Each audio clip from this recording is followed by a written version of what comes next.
अस्सलाम वालेकुम नाज़रीन, दिन भर की अहम खबरों के साथ पाकिस्तान लाइव में खुशामदीद। मैं हूँ मारिक नसीर। मैं हूँ अली डार और मैं हूँ आयशा सलमान। पाकिस्तान लाइव में बहुत सी खबरें आप तक पहुँचाएंगे, लेकिन सबसे पहले जिक्र करेंगे आज की टॉप स्टोरीज़ का। तो हमारी पहली टॉप स्टोरी आज पाकिस्तान लाइव में इसराइल की गज़ा पर बमबारी जारी है और 11 रोज़ से ज़ायद का वक्त हो चुका है। वहाँ पर हालात बहुत कशीदा हैं, गज़ा में इंसानियत से सकने लगी है। इसके अलावा नाज़रीन आपको आज ये भी बताएंगे कि अमेरिका के सदर जो बाइडेन इसराइल क्यों जा रहे हैं। उससे पहले उनके चीफ ऑफ द स्टेट भी वहां पर गए, एंटनी ब्लिंकन। उन्होंने वहां जाकर क्या किया और अब बाइडेन वहां क्या करने जा रहे हैं, उसकी तफसीलात भी आपके सामने रखेंगे। और साथ ही साथ आपको बताएंगे कि हिजबुल्लाह ने इसराइल के टैंक तबाह कर दिए हैं। तो इस वक्त ये सूरत हाल है गजा में, जो जंग जारी है उस हवाले से बताएंगे। और साथ ही साथ सियासी मंजरनामे की अगर पाकिस्तान की बात की जाए तो मौलाना का मशवरा भी सामने आया है। जी हाँ, और मौलाना साहब ने किसको मशवरा दिया है, किस कॉन्टेक्स्ट में ये मशवरा दिया है और उनका मशवरा कितना कारआमद साबित हो सकता है सियासत में। सियासी सूरत हाल पर भी बात करेंगे इसी पाकिस्तान लाइव में। इसके अलावा जो डॉलर के हवाले से बड़ी अच्छी खबरें आ रही हैं, स्टॉक एक्सचेंज भी बुलंदियों पर है, तो ये सारी कलेक्टिवली चीज़ें मईशत पर किस तरह से असरअंदाज होंगी, इसी तमाम तर सूरत हाल पर पाकिस्तान लाइव में हम बात करेंगे। सबसे पहले जिक्र करेंगे गजा में जो इंसानियत पर जुल्म ढाए जा रहे हैं, वहाँ इंसानियत से सकने लगी है। मजलूम फ़लस्तीनियों के पास सिर्फ 6 घंटे का राशन अब बाकी रह गया है। आलमी इदारे सेहत ने खतरे की घंटी बचा दी है। बिल्कुल, WHO का ये मौक़िफ़ है कि गजा में पानी, बिजली और ईंधन ख़त्म होने पर असल तबाही तब शुरू हो जाएगी। बिजली, पानी, खुराक, अद्वियात और ईंधन की सप्लाई बंद होने से बड़े इंसानी अलमिया का खदशा है। गजा पर वहशियाना बमबारी में फ़लस्तीनियों की तादाद की अगर बात करें तो 2900 वो तादाद हो चुकी है। हज़ारों टन बारूद की बरसात ने गजा को खंडरात में अब तब्दील कर दिया है। हमास के हमलों में इसराइली हलाकतों की तादाद 1400 हो चुकी है। अमरीकी महकमा दिफा का इसराइल में फ़ौज तैनाती पर गौर भी अब सामने आ रहा है। पेंटागन हुकाम की ये जानिब से कहा गया 2000 अमरीकी फ़ौजियों को मिशन के लिए तैयार रहने की हिदायत की जा रही है। तो ये वो तमाम तफसीलात हैं जो सामने आ रही हैं। लबनान की मुजाहमती तंजीम हिजबुल्लाह ने इसराइल पर शदीद हमले शुरू कर दिए हैं। हिजबुल्लाह ने सरहद पर इसराइली टैंक को गाइडेड मिसाइल से तबाह करने की वीडियो भी जारी कर दी है। और इसराइल के दरमियान इमदादी सामान गजा भेजने पर इत्तेफाक हो गया है। अमरीकी वज़ीर ख़ारजा ने इसराइली वज़ीर आज़म से 8 घंटे की तवील मुलाकात की है। इस मुलाकात में गजा में इमदादी सामान भेजने से मुतालिक बातचीत की गई है। मिस्र के साथ गजा के रिफा बॉर्डर पर इमदादी काफिला इजाज़त मिलने का सिर्फ मुंतज़र है। अमरीकी शहरी गुज़श्ता रोज़ भी बॉर्डर खुलने का इंतज़ार करते रह गए। 600 अमरीकी शहरी गजा में इस वक्त फंसे हुए हैं और सूरत हाल ये है कि सिर्फ बॉर्डर खुलने का इंतज़ार किया जा रहा है अमरीकी शहरियों की जानिब से। और जो फिगर्स बताए गए हैं, बताया जा रहा है कि 600 अमरीकी शहरी इस वक्त गजा में फंसे हुए हैं। अमरीका और इसराइल के दरमियान इमदादी सामान की तरसील पर भी बातचीत जारी है। हमास ने यरगमाल बनाई गई 21 साला इसराइली खातून माया शाम की वीडियो जारी कर दी है। वीडियो में खातून के जख्मों पर पट्टी बांधते हुए देखा गया है। माया का कहना है कि इसके साथ अच्छा सलूक किया जा रहा है। माया के पास इसराइल और फ्रांस की दोहरी शहरियत है, उसे जल्द अज जल्द घर पहुंचाया जाए। हमास 7 अक्टूबर को इसराइली इलाकों में हमले के दौरान 199 इसराइलियों को यरगमाल बनाकर गजा ले आए थे, जिनमें फौजी और आम शहरी भी शामिल हैं। इसी तमाम तर सूरत हाल पर बात करते हैं। मैं ज्वाइन किया सैयद मोहम्मद अली ने, माहिर सलामती अमूर है। मोहम्मद अली साहब, बहुत शुक्रिया आपके वक्त के लिए। तकरीबन अगर अब अभी मौजूदा बात करें तो 3000 के करीब फिगर सामने आ रहा है जो लोग शहीद हो चुके हैं फ़लस्तीन के अंदर। हज़ारों मलबे तले दबे हैं, ये इतलात भी आ रही हैं। WHO कहता है कि 24 घंटे के अंदर अगर उन तक इमदाद ना पहुँची तो असल तबाही तब शुरू होनी है। ये कहिएगा कि अमेरिका इसराइल तो ये परमिशन दे चुके हैं, अलाउ कर चुके हैं लफ्जी तौर पर कि इमदाद दे दी जाए, लेकिन इमदाद प्रैक्टिकली उनको अभी तक मिली नहीं है। क्या कहेंगे आप?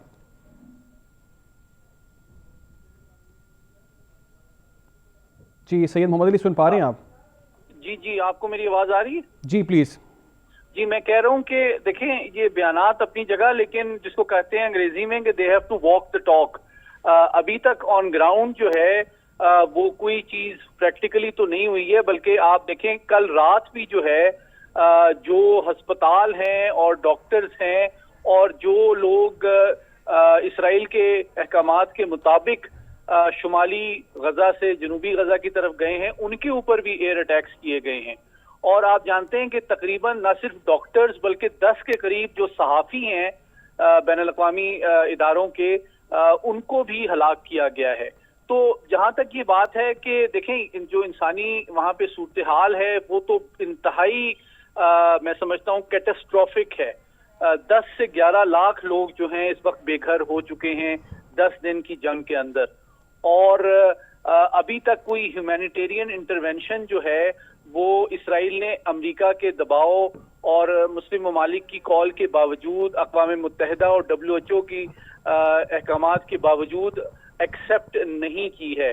देखें, इस वक्त सबसे ज्यादा जरूरी ये है कि गजा की पट्टी का जो रास्ता मिस्र की जानिब खुलता है वहां से एक एयर ब्रिज बनाया जाए और ऐसा एक राहदारी दी जाए, कुछ देर के लिए जो है सीज फायर किया जाए, ताकि जो ह्यूमैनिटेरियन इंटरवेंशन है उसके जरिए से खुराक, पानी, अद्वियात अस्पतालों और जख्मियों तक पहुंच सके और जो क्रिटिकल लोग हैं उनको वहां से रेस्क्यू किया जा सके। लेकिन जब तक के इसराइल इसकी अश्योरेंस नहीं देता कि फजाई हमले बंद किए जाएंगे और ह्यूमैनिटेरियन इंटरवेंशन अलाउ की जाएगी, ये सूरत हाल में फौरी तौर पर कोई बेहतरी आने के इम्कानात बहुत कम हैं।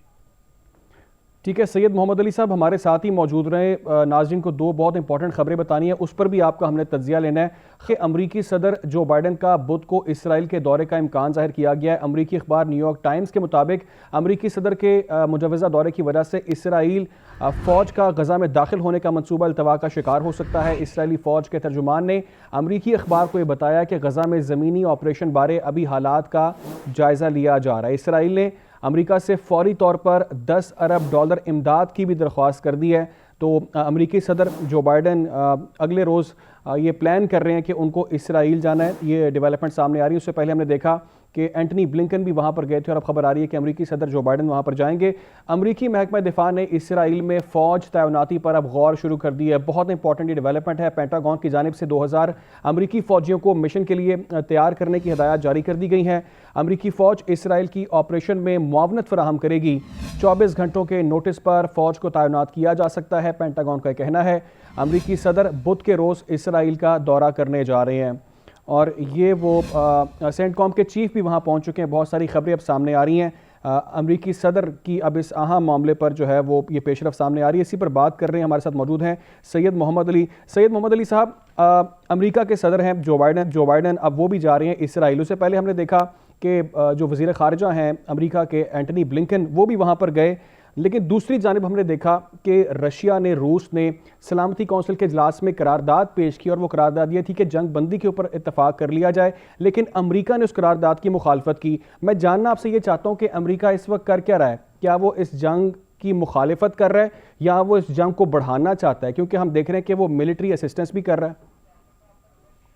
सवाल किया आपने, और देखें जो 3 एतबार से अमेरिका की जो पॉलिसी आपके सामने आ रही है, सिफारती एतबार से, दिफाई एतबार से और जो उसके पॉलिटिकल पोजीशन है उसके एतबार से, तो आपको साफ नजर आ रहा है कि देखें पिछले चंद रोज जो अमेरिकी वजीर खारजा ब्लिंकन साहब ने 7 मुल्कों का दौरा किया है, उसमें उनका मकसद जो है वो ये नहीं था कि उन ममालिक से कहें कि वो इसराइल पे दबाव डालें कि वो सीज फायर करे, बल्कि उनकी पूरी सिफारतकारी की कोशिश ये थी कि बाकी ममालिक की हौसला शिकनी की जाए कि वो फलस्तीनियों की और हमास की मदद ना करें और जंग का दायरा जो है वो इसराइल और गाजा की पट्टी तक ही महदूद रहे।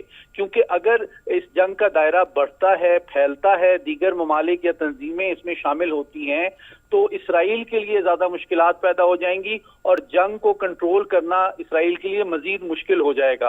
तो आपको खुल के सामने नजर आ रहा है कि अमेरिका सिफारती एतबार से बेसिकली इस इसराइली जंग की सिफारतकारी का बेड़ा अमेरिका ने उठाया हुआ है। और अब अगर अमेरिकी सदर कल विजिट भी करते हैं इसराइल, तो अभी तक कोई गारंटी उन्होंने इसराइल से नहीं मांगी कि वो ह्यूमैनिटेरियन इंटरवेंशन को कबूल करे, सीज फायर पर आमादा हो, ह्यूमैनिटेरियन जो रिलीफ है उसको अलाउ करे, अस्पतालों और सिविलियन और नॉन मिलिटेंट अफराद और बिल्डिंग्स पर फायरबंदी और बमबारी रोके।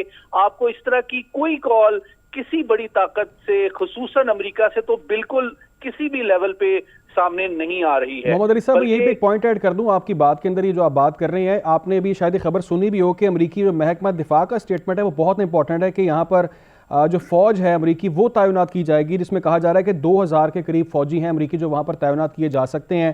क्या हम यहाँ पर भी सीरिया, यमन, इराक, अफगानिस्तान बनाने जा रहे हैं? जी, बहुत अहम सवाल है आपका। देखें, 2 सबूत आपके सामने ऑलरेडी हैं। अमेरिका 2 बड़े बहरी बेड़े बहरे रोम में शाम के और लबनान और गजा के करीब डिप्लॉय कर चुका है, जिसका मकसद ये है कि ऐसे तंजीमें और ममालिक जो कि फ़लस्तीनियों और हमास की सपोर्ट करते हैं और उनसे हमदर्दी रखते हैं, उनको डिस्करेज किया जाए जंग में उनकी मदद करने के लिए। तो आपको सामने नजर आ रहा है कि अमेरिका दिफाई और सिफारती एतबार से पूरी तरह इसराइल के साथ खड़ा हुआ है, उसके मफादात को प्रोटेक्ट कर रहा है। अलबत्ता आपको रूस और चीन से एक मुख्तलिफ पॉलिसी नजर आ रही है, जिसमें वो अमेरिका की ये ख्वाहिश देखें, और सिक्योरिटी काउंसिल में भी अमेरिका ने जो करारदाद लाई थी उसका मकसद ये था कि हमास को दहशतगर्द तंजीम डिक्लेयर करके उसके खिलाफ जो ऑपरेशन है उसको जस्टिफाई किया जाए, जिसकी चीन और रूस ने मुखालफत की थी। क्योंकि असल जो मसला है वो ये जंग नहीं, बल्कि ये जंग हो जिस वजह से रही है वो जो इसराइली ऑक्यूपेशन है, जो कब्जा है फलस्तीनी इलाके पे, बस्तियों पे और उनके सिविलियन इलाकों पे जो बमबारी है, उसके खिलाफ असल में सिफारतकारी की जरूरत है। लेकिन मुझे उम्मीद ये है कि कल चीन और रूस की जो लीडरशिप है वो कल मिल रही है। सदर पुतिन की मुलाकात मुतवक्के है चाइनीज प्रेसिडेंट शी जिनपिंग से, तो उम्मीद है कि उधर से प्लस उम्मीद है कि वहां पर कोई डेवलपमेंट हो सकती है और हमास भी अपने मौक़िफ़ से पीछे नहीं हट रहा। मोहम्मद अली साहब, बहुत शुक्रिया आपके वक्त के लिए। डेफिनेटली आपने बहुत अहम मामलात पर रोशनी डाली। नाज़रीन, इसराइल और फ़लस्तीन जंग के असरात अमेरिका के बाद अब बेल्जियम तक पहुंच गए हैं। ब्रसेल्स में एक शख्स ने फायरिंग करके 2 स्वीडिश शहरियों को कत्ल कर दिया है।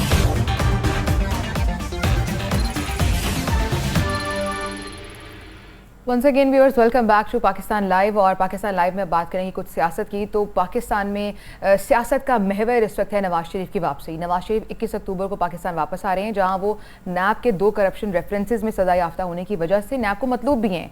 एक अंडर ट्रायल तोशाखाना रेफरेंस में वो इश्तिहारी मुलजिम है। नवाज शरीफ को वतन वापसी पर किन किन मसाइल का सामना करना पड़ेगा, ये बताएंगे आदिल अब्बासी।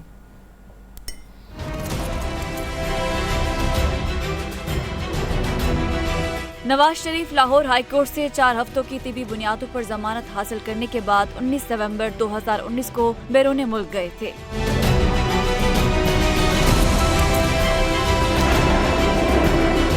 बैरून मुल्क जाने के बाद एहतसाब अदालत ने नवाज शरीफ को एवनफील्ड रेफरेंस में 10 साल कैद और 80 लाख पाउंड, जबकि अल अजीजिया रेफरेंस में 7 साल कैद की सजा सुनाई थी। नवाज शरीफ तोशाखाना रेफरेंस में भी इश्तिहारी मुलजिम है, तो अंडर ट्रायल होने की वजह से इस केस में ट्रायल का सामना करना पड़ेगा। नवाज शरीफ तकरीबन 4 साल बाद वतन वापस आ रहे हैं। कानूनी माहिरीन के मुताबिक वतन वापसी पर नवाज शरीफ को कानून का सामना करना पड़ेगा। यहाँ पे this will be a case of first impression कि यहाँ पे उनको सस्पेंशन ऑफ सेंटेंस को ही दोबारा रीट्रेट करना पड़ेगा और उसमें उनको हिफाजती ज़मानत की दरख्वास्त देनी पड़ेगी।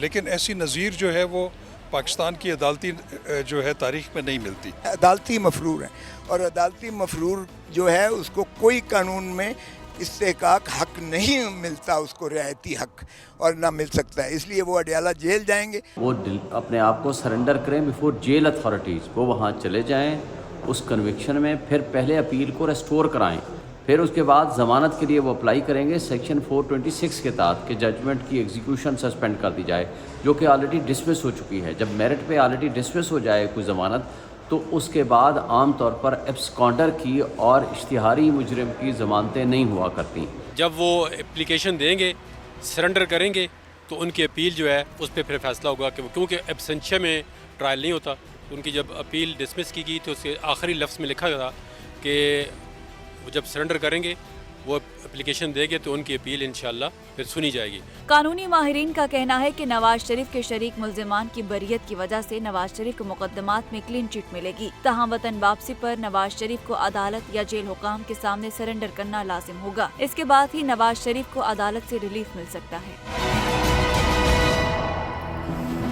नवाज शरीफ की वापसी और उन्हें आकर जिस तरह से अदालतों का सामना करना पड़ेगा, केसेस का सामना करना पड़ेगा, तमाम तर सिचुएशन पर बात करने के लिए हमारे साथ लाइन पर मौजूद हैं मुस्लिम लीग नून के रहनुमा हैं रफ़ीक रजवाना साहब। अस्सलाम वालेकुम रजवाना साहब, अभी फाइनली तैयारियां हो रही हैं और ख़बरें थी आएंगे नहीं आएंगे नहीं आएंगे, लेकिन चलें फाइनली चीज़ें आगे बढ़ी हैं, वापस आ रहे हैं। लेकिन सर वापस आके जो चीज़ें मौजूद हैं, जिन मसाइल का उनको सामना करना पड़ सकता है, नून लीग कल ये खबर थी कि नून लीग की जानिब से कुछ दरखास्तें भी तैयार की जा रही हैं, कानूनी तौर पर पूरी तैयारी हो चुकी है।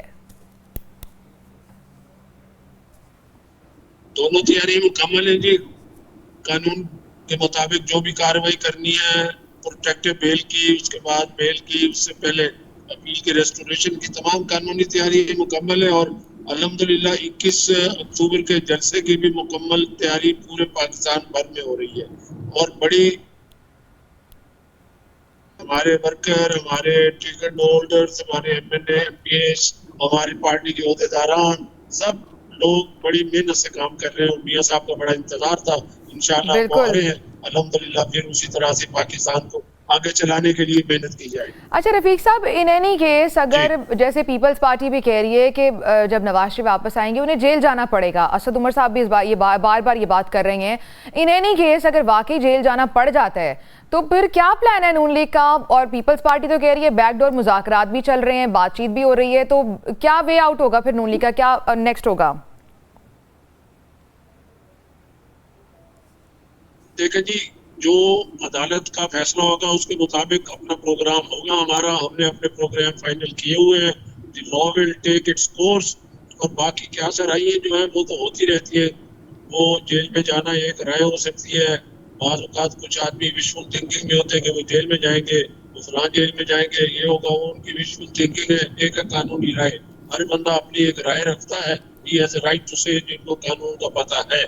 बाकी जो अदालत का फैसला होगा वही कबूल होगा। और अच्छा, यानी जो भी अदालत का फैसला होगा वो नून लीग को कबूल होगा। रजवाना साहब, पीपल्स पार्टी आए रोज़ एक ना एक बयान सामने आ जाते हैं और पीपल्स पार्टी ने बिल्कुल निशाने पर रख लिया है नून लीग को और जो नवाज शरीफ साहब की वापसी है उनको। तो अब फजल रहमान साहब तो कुछ सुलह सफाई कराने की कोशिश भी कर रहे हैं, बातचीत भी कर रहे हैं कि भाई मिलकर खाएं, इत्तेहादी रही है पीपल्स पार्टी। ऐसा क्या हो गया कि पीपल्स पार्टी नाराज़ हो गई है और अब बिल्कुल एक आंख नहीं भाती अब नून लीग पीपल्स पार्टी को? देखिए, पीपल्स पार्टी हमें तो समझ नहीं आती है, ना ही हमारी हुकूमत है। जब हुकूमत थी तो हर किसी ने अपना हिस्सा बकदर जुस्सा वो PDM की हुकूमत में लिया। ठीक है जी, अब हर जमात ने अपनी अपनी सियासी कोशिशें करनी है, सियासी मैदान में जाना है, बल्कि चले गए हैं, कैंपेन्स ऑलमोस्ट शुरू हैं। तो उसमें मुझे नहीं समझ आती कि हमारे मोहतरम पीपल्स पार्टी के दोस्तों को PMLN से क्या कहना है। ये कोई इंतखाबी इत्तेहाद नहीं था, ये मिलकर इलेक्शन कोई प्रोग्राम नहीं था, कोई सीट एडजस्टमेंट की बात नहीं थी। तो ये तो हर पार्टी ने अपना अपना इलेक्शन लड़ना है। तो इस वक्त तो जिस तरह से पीपल्स पार्टी अपनी कैंपेन कर रही है या सियासत की बात कर रही है, हम भी एक पार्टी है बहुत बड़ी, हम अपने हिसाब से चला रहे हैं, मौलाना रहमान अपने हिसाब से चला रहे हैं। मुख्तलिफ चीज़ों पे मुख्तलिफ आरा हो सकती है। अच्छा रजवाना साहब, हम ये देखते हैं कि जिस कॉर्नर मीटिंग में मरियम नवाज साहिबा जाती हैं, साथ परवेज़ रशीद होते हैं, उस कॉर्नर मीटिंग में ना शहबाज शरीफ नज़र आते हैं ना हमजा शहबाज नज़र आते हैं, और जिस कॉर्नर मीटिंग में वो दोनों जाते हैं वहाँ मरियम नवाज नहीं होती हैं। तो ये एक अच्छा जेस्चर नहीं है। तो जो लोग हैं कुछ हल्के ये भी सोच रहे हैं कि नून लीग अपने ही जो अपने बंदे हैं एक घर में, उनमें सुलह नहीं है। सर ये तासुर कितना सही है? और अगर ऐसा है भी तो क्या नवाज शरीफ साहब? जी सर, कंटिन्यू। मैडम ये बात नहीं है, ये लोगों की अपनी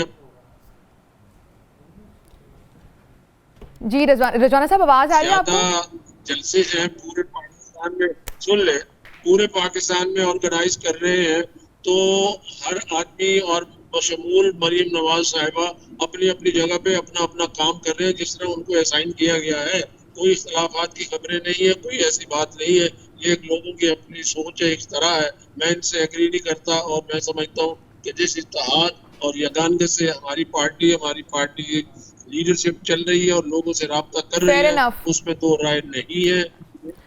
रजवाना साहब, आप माहिर कानून भी है, लास्ट क्वेश्चन, नून लीग ने जो कानूनी टीम है वो उसकी कहाँ तक तैयारी पहुंची और किस तरह से केसेस को आगे लेके जाया जाएगा लीगली?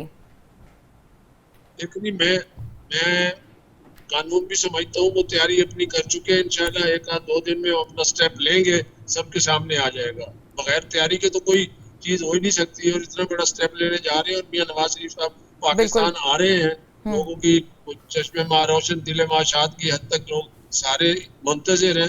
तो सर लास्टली, रजवाना साहब जेल जाना पड़ा तो नवाज शरीफ साहब जेल जाएंगे, यस नो? जेल जाना पड़ा तो चले जाएंगे। देखिए, ये तो जेल जाना कोई मामूली बात है। आपको याद होगा जब मरियम नवाज साहिबा और मियां नवाज शरीफ साहब अपनी ज़ौजा को बिस्तर मर्ग पे छोड़कर लंदन से सीधे आए और अडियाला जेल गए, और बाप बेटी अडियाला जेल में नाजायज कैद रहे। बाद में मरियम नवाज साहिबा बरी हो गई, उसको कौन जिम्मेवार है? ये ऐसी कोई बात नहीं है। हमारे लीडर दलेर है। मियां शहबाज शरीफ जेल में गए, हमजा शहबाज जेल में गया, मरियम नवाज जेल में गई, मियां नवाज शरीफ जेल में गए, ख्वाजा साद रफीक जेल में गए, जावेद लतीफ गया, हसन इकबाल। बिल्कुल सर, लिस्ट बहुत लंबी है। बहुत बहुत शुक्रिया रफीक। रजवाना साहब हमारे साथ मौजूद थे, मुस्लिम लीग नून के रहनुमा हैं, माहिर कानून भी हैं, और कह रहे हैं कि अगर जेल जाना पड़ा नवाज शरीफ साहब को, जब वो वापस आएंगे तो वो जेल जाएंगे और डरेंगे नहीं, कानून को फेस करने के लिए तैयार है। बिल्कुल ठीक है, डिस्कशन का आगाज करेंगे इसके बाद दोबारा से, लेकिन यहाँ पर वक्त हुआ ब्रेक का।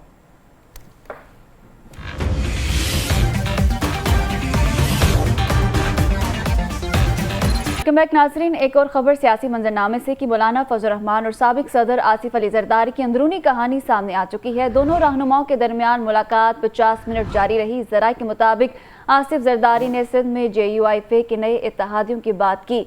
मौलाना साहब, आप हमें छोड़कर नए दोस्त तलाश कर रहे हैं। आसिफ जरदारी की जानिब से ये कहा गया, आपने भी तो हुकूमत ख़त्म होते ही हमसे आंखें फेर लीं। और इस पर उनका जो था वो हंसे भी, और जवाब में मौलाना साहब ने कहा कि हम तो यारों के यार हैं, आपको साथ रखेंगे।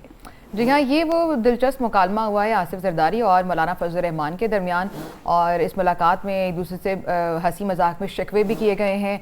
और ये भी फजल रहमान ने कहा कि खैबर पख्तूनख्वा और कबायली इलाकों में जनवरी में सख्त सर्दी होगी, इसलिए इलेक्शन मुश्किल नज़र आ रहे हैं। क्या बातचीत हुई है इस मुलाकात में, अंदरूनी कहानी क्या है इस मुलाकात की, किरण खान से जान लेते हैं। किरण, बताइएगा, ये जो अहम मुलाकात हुई है इसमें सिर्फ तंजो मज़ा हुआ है या फिर बस गिले शिकवे हुए हैं, या कोई और इंटरेस्टिंग स्टोरी भी निकली है इस मुलाकात के बाद? जी बिल्कुल, मौलाना फजल रहमान और साबिक सदर आसिफ अली जरदारी के दरमियान कल रात के तकरीबन 7:30 बजे मुलाकात हुई, और 50 मिनट के तक ये मुलाकात वो जारी रही थी, जिसमें मुझे शिकवे भी किए गए और जो दीगर मामलात हैं उन पर भी बात की गई है। आसिफ अली जरदारी ने सिंध में JUIF के नए इत्तेहादियों पर बात की कि मौलाना साहब, आप हमें छोड़कर आपने नए दोस्त जो तलाश कर लिए। तो उस पर भी आसिफ अली जरदारी ने कहा कि हम तो यारों के जार हैं, आपको साथ रखेंगे, और इलेक्शन हर जमात जीतने के लिए ही लड़ती है, हम हर कार्ड आजमाने की कोशिश करें। इस पर मौलाना फजल रहमान ने जवाब दिया, और मौलाना ने सिंध में पीपल्स पार्टी की हुकूमत के दौरान JUIF को नजरअंदाज करने का भी शिकवा किया, और मुख्तलिफ जो दीगर पहलू हैं उन पर भी बात हुई, जिससे आसिफ अली जरदारी ने जनवरी में इंतखाबात न करवाने के मौलाना के मौक़िफ़ पर तहफ़्फ़ुज़ात का जो इजहार है वो भी जाहिर किया, और कहा कि खैबर पख्तूनख्वा और जो कबायली इलाका जात हैं उनमें भी जनवरी में क्योंकि सख्त सर्दी होती है, बर्फबारी हो रही होती है, तो इसलिए वोटर जो है वो नहीं निकलेंगे, जिसका नुकसान होगा, और इलेक्शन 9 दिन से कहाँ आगे जा सकते हैं, एक बार अगर और आगे चले गए तो इसमें क्या हर्ज है? इसमें क्या हर्ज है, कहा गया है। बहुत शुक्रिया, किरण खान हमारे साथ मौजूद थी। मौलाना फजल रहमान ने सियासी माहौल और जमहूरी रवायात की मजबूती के लिए सियासी जमातों को बड़ी तजवीज़ दे दी। मौलाना फजल रहमान ने हर तरफ से लेवल प्लेइंग फील्ड के मुतालबात के बाद सियासी हल तजवीज़ कर दिया। तमाम सियासी जमातें एक दूसरे के लिए गुंजाइश पैदा करें। मौलाना फजल रहमान का ये जानिब से कहा गया है, वक्त आ गया है सियासतदान और सियासी जमातें बालिग नज़री का मुजाहरा करें। सियासी जमातों को इख्तलाफ राय के बावजूद सियासी गुंजाइश पैदा करनी चाहिए। उनकी जानिब से मज़ीद कहा गया कि सियासी इंतशार और खिलफशार न जमहूरियत मजबूत होगी, न मुल्की मसाइल हल होंगे। सियासी जमातों के आपस में गुंजाइश का फ़ायदा तमाम सियासी जमातों को होगा। मौलाना फजल रहमान ने कहा कि सियासतदान को सियासी इंतशार का शिकार नहीं होना चाहिए। पाकिस्तान के मसाइल का हल किसी एक शख्स या जमात के पास नहीं है। मौलाना फजल रहमान की जानिब से ये कहा गया है। उन्होंने कहा है कि हर तरफ से लेवल प्लेइंग फील्ड के मुतालबात के बाद सियासी हल तजवीज़ कर दिया। तमाम सियासी जमातें एक दूसरे के लिए गुंजाइश पैदा करें। वक्त आ गया है सियासतदान और सियासी जमातें बालिग नजरी का मुजाहरा करें। सियासी जमात को इख्तलाफ राय के बावजूद सियासी गुंजाइश पैदा करनी चाहिए। ठीक है, इसी अहम मामले पर बात करते हैं। हमारे साथ JUIF के रहनुमा मौजूद है मुफ्ती किफ़ायतुल्लाह। मुफ्ती किफ़ायतुल्लाह साहब, बहुत शुक्रिया आपके वक्त के लिए। सबसे पहले तो ये बता दीजिएगा कि जो मौलाना फजल रहमान साहब बात कर रहे हैं कि सब लोग मिलकर चलें, क्या आप भी अब लेवल प्लेइंग फील्ड की बात कर रहे हैं जो कुछ दिन पहले पीपल्स पार्टी बात कर रही थी? बिस्मिल्लाहिर्रहमानिर्रहीम। नहीं, हमारा कहने का जो मुद्दा है वो ये है कि सियासी जमातें एक किनारे पे न चलें, यानी इतनी सख्ती न करें कि एक दूसरे के साथ बैठना मुश्किल हो जाए। ज़ाहिर मुल्क में ऐसे इश्यूज तो आते हैं जिसमें सियासी जमातों को बैठना होता है, और अगर आपने माहौल के अंदर इतना गंद बनाया हो कि आपका बैठना मुश्किल है तो ये कौम के लिए अच्छा नहीं होता। तो हम दरमियान रवि और एतदाल की बात करते हैं। तो इसका माना आप जिस तरह भी लें, हमारा ये ख्याल है कि किनारे पर नहीं जाना चाहिए और इतनी सख्ती नहीं करनी चाहिए कि सियासी जमातों के दरमियान मुज़ाकरात या आपस में बैठना मुश्किल हो जाए। मौलाना साहब, जो मुलाकात हुई है गुज़िश्ता रोज़ जरदारी साहब से फजल रहमान साहब की, वो किस मामले पर बातचीत हुई? क्या कोई सियासी तबादला ख्याल क्या किया गया? कौन से अहम फैसले किए गए? गिले शिकवे सिर्फ किए गए या कोई प्लान भी कर लिया गया? नहीं, वो तो मौलाना फजल रहमान साहब की खुशदामन का इंतकाल हुआ है, आए तो थे इसलिए कि तज़ीर कर सकें, लेकिन चूंकि सियासी लोग होते हैं तो फिर बात तो होती है। तो आम उमूमी बातें हुई हैं। हमने पिछले 16 महीने और एक साथ गुजारे हैं, एक ताल्लुक तो हमारा मौजूद है, लेकिन ताल्लुक के बावजूद भी चूँकि हमारा इत्तेहाद जो बना था PTM, वो बड़ा कामयाब इत्तेहाद था, वो तो चेयरमैन PTI के खिलाफ बना था। अब जो वो नज़र नहीं आ रहे तो जाहिर है आपस में इंतखाबात भी होंगे। अब इंतखाबात का हो जाना और आपस में मिल बैठ जाना, इसका ये माना नहीं है कि हम तो अंदर की जो खबरें सामने आ रही है हमारे, वो तो ये भी आ रही है कि जरदारी साहब ने शिकवा किया है मौलाना साहब से कि आप नए दोस्त तलाश कर रहे हैं। नहीं सर, इसका मुझे इल्म नहीं। अच्छा, तो आप समझते हैं कि कोई नून लीग के कोई बैकडोर राब्ते चल रहे हैं, जिस तरह से पीपल्स पार्टी ये शिकवा कर रही है कि नून लीग कोई बैकडोर राब्ते भी कर रही है, और जिस तरह से पहले चेयरमैन PTI को इक़्तिदार में लेकर आया गया, अब शायद नून लीग को लेकर आने की तैयारी की जा रही है। आपकी भी ये राय इस पर? बड़ी जो बात तो है नून लीग, ये तो आपको मानना पड़ेगा, और ऐसे कोई बैकडोर जो राब्ते उसकी कोई दलील तो नहीं मिल रही।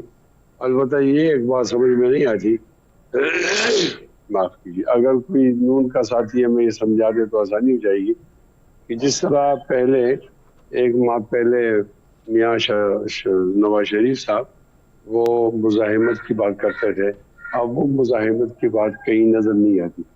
तो उनके लेवल पर नज़र नहीं आती तो दूसरे नंबर की क़यादत के लेवल पर नज़र नहीं आ रही, फिर नीचे भी नज़र नहीं आ रही, सूबाई और ज़िली कायदीन में नज़र नहीं आ रही। तो ये जो एकदम खामोशी हो गई है और जो कोई तब्दीली आ गई, इससे शक पैदा हो जाता।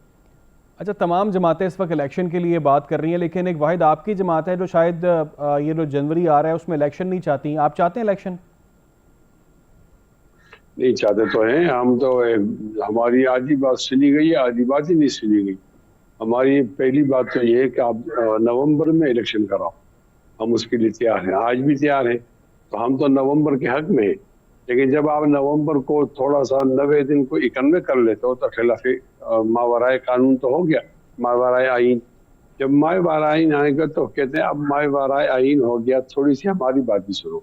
हमारी बात क्या इसको शामिल करने में कि हमें सिक्योरिटी दो, और इन जिन जिन इलाकों के हम नुमाइंदे हैं वहाँ बर्फ़ होती है तो लोग अपने इलाके छोड़ देते हैं, गर्म इलाकों में आते हैं। उन लोगों को फिर अपने इलाकों में ले जाना वोट के लिए उधर मुश्किल होता है, टर्न आउट बहुत कम होगा, तो इसलिए उन लोगों की नुमाइंदगी नहीं होगी। तो अगर हमारी इस बात को शामिल किया जाए, इसमें 10-15 दिन की बात होगी, तो जिन इलाकों में बर्फबारी होती है अगर उनको हम छोड़ दें, या जो इलाके आप समझते हैं जहाँ पे हो सकते हैं इलेक्शन, वहाँ पे इलेक्शन हो जाने चाहिए, फिर उसके लिए राजी हैं आप? तो ऐसी क्या जल्दी है, ऐसी क्या जल्दी है आपके पास?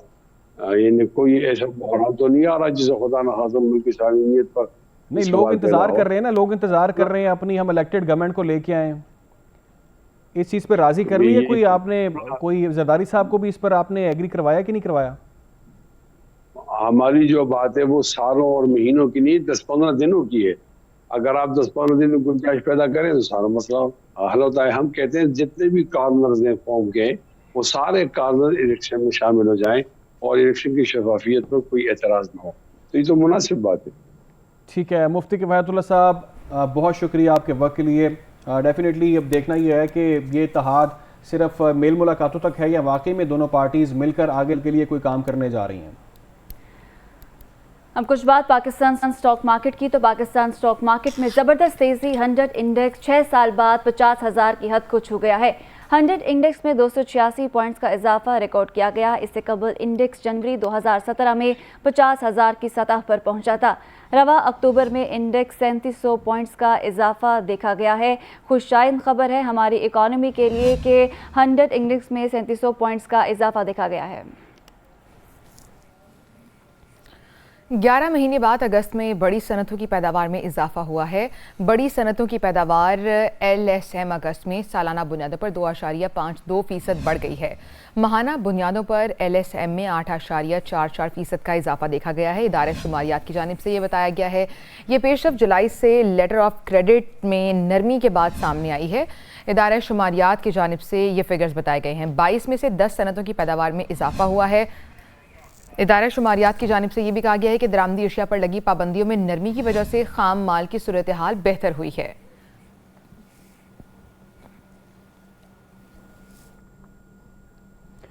अब कुछ बात करें नाज़रीन डॉलर के हवाले से। इंटरबैंक में डॉलर 1 रुपये 3 पैसे सस्ता हो गया। इंटरबैंक में डॉलर 275 रुपये 80 पैसे का हो चुका है। ओपन मार्केट में डॉलर में 50 पैसे की कमी आई है। ओपन मार्केट में डॉलर 276 रुपये 50 पैसे में फ़रोख्त हो रहा है। तो ये रुपये की कदर में बेहतरी आ रही है और डॉलर जो है उसकी गिरावट का सिलसिला अब जारी है।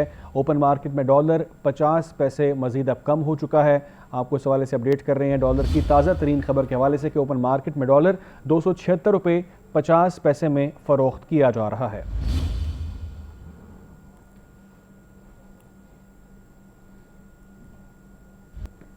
और ये डॉलर के हवाले से जो खबरें अच्छी आ रही हैं इस पर हम मज़ीद भी बात करेंगे और इसके क्या असरात हैं, कितने दूरस्त नताइज इससे निकल सकते हैं और जो स्टॉक मार्केट है वो किस बुलंदियों पर ट्रेड कर रही है। वज़ीर आज़म भी इस वक्त चीन में मौजूद है, उस हवाले से बहुत सारी खबरें सामने आ रही हैं, वो भी आपके सामने रखेंगे लेकिन इस ब्रेक के बाद।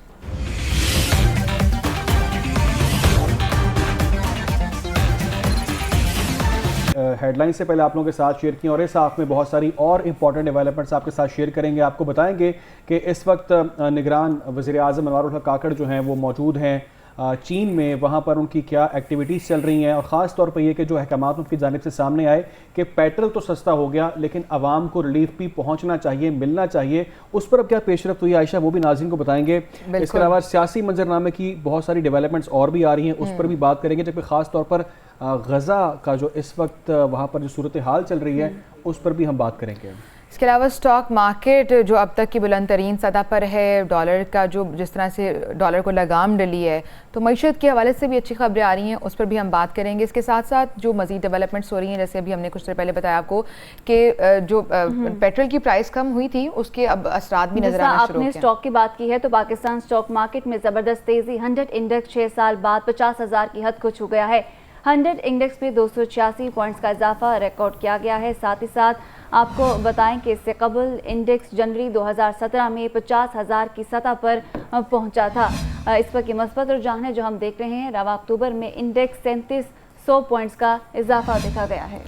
रवा माह में इंडेक्स में 3700 पॉइंट्स का इजाफा दिया गया है। तो पाकिस्तान स्टॉक मार्केट में ज़बरदस्त तेज़ी देखी गई है और 6 साल के बाद ये रिकॉर्ड बना है।